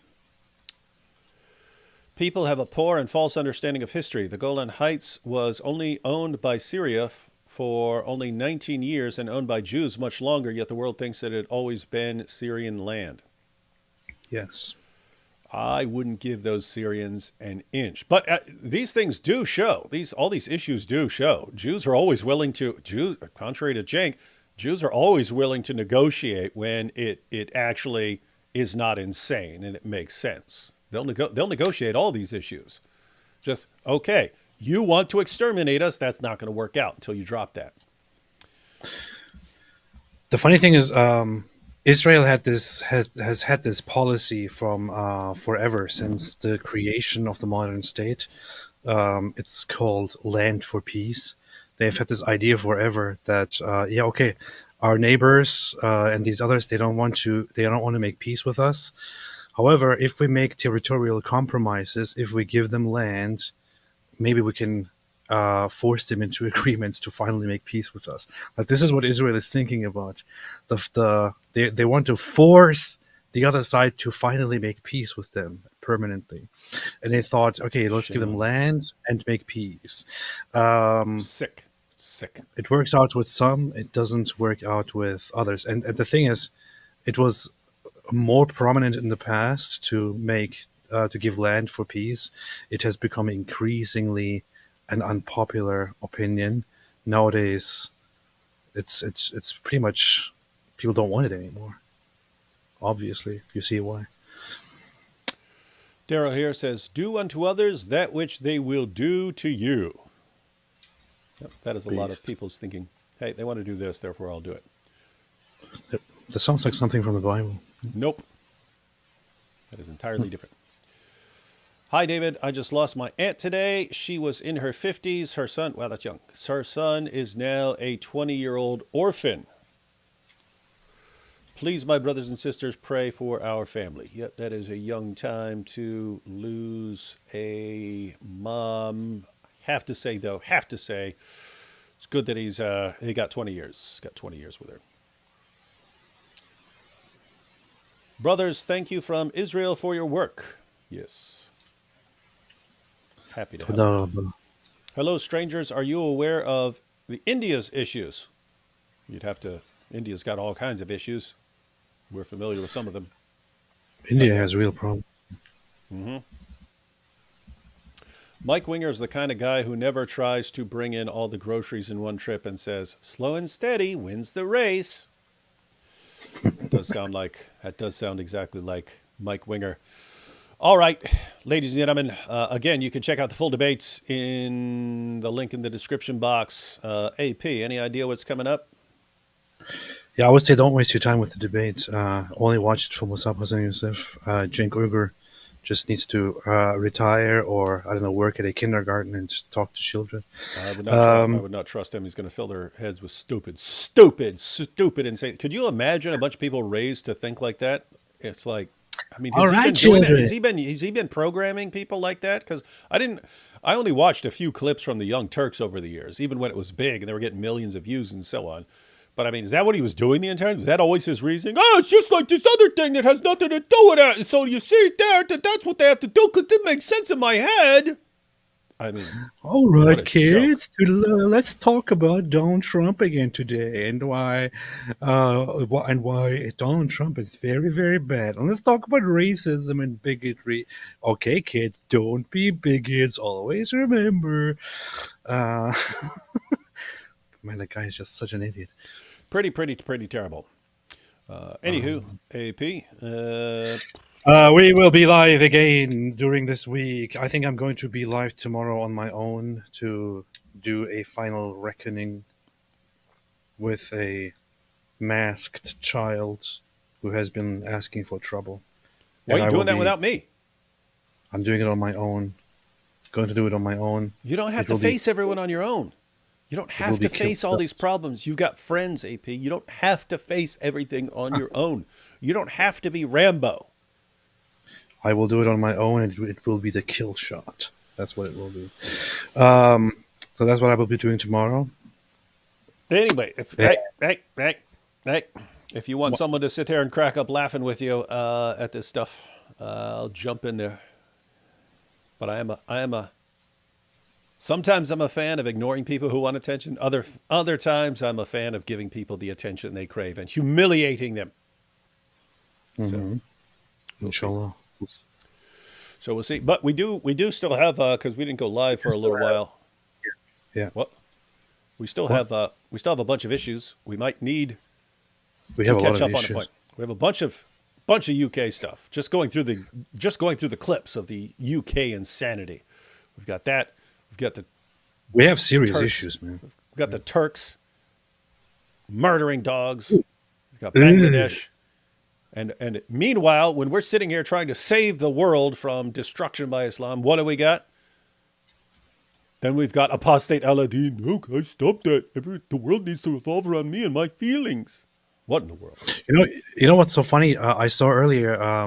Apparently, he made a post at some point because he called out Nuria Khan. He attacked recently. After attacking me, he also attacked. Wait, he attacked Nuria? Yeah. I have a different reaction to dudes who start blasting away at girls, especially. I mean, there needs to be more. I mean, how courageous is she in the UK to be standing against Islam? She's an ex-Muslim. All the stuff that's going on over there, dude. You need to keep your freaking mouth. Well, I don't care if you disagree, Apostate Aladdin. Shut your mouth, know your role, go whine somewhere else, go whine about AP, whine about me. You've got a girl in the UK under a death sentence by the guys who want to brutally murder her in the name of Allah. Keep Nuria's name out short. What? It gets even worse. Listen, it gets even worse. So he calls out Harris Sultan and Nuria for collaborating with Tommy Robinson and approving of his rally and participating in it. And Nuria actually went to the rally and even gave a little speech on stage. Was invited by Tommy Robinson, and she posted it on her own channel. He calls it out. Nuria Khan later on took the video down. And then explained that she took it down because she has been receiving very serious threats and major harassment from Muslims in her vicinity, including people she knows. And her family got in trouble, so she wants to take it down to just have a little bit of calm for a moment. Apostate Aladdin shares the update that she took the video down as a positive thing, like that Nuria Khan took the video down, and of course she explained that she did it because of threats from Muslims and so on. So get this, Muslims are threatening Nuria Khan because of this video. She takes it down, and Apostate Aladdin is like, oh good, she took it down. This is what we're dealing with.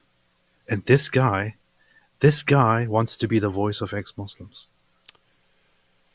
Worst voice for ex-Muslims ever. Period. Show me anyone who's worse than Apostate Aladdin, that walking clown emoji.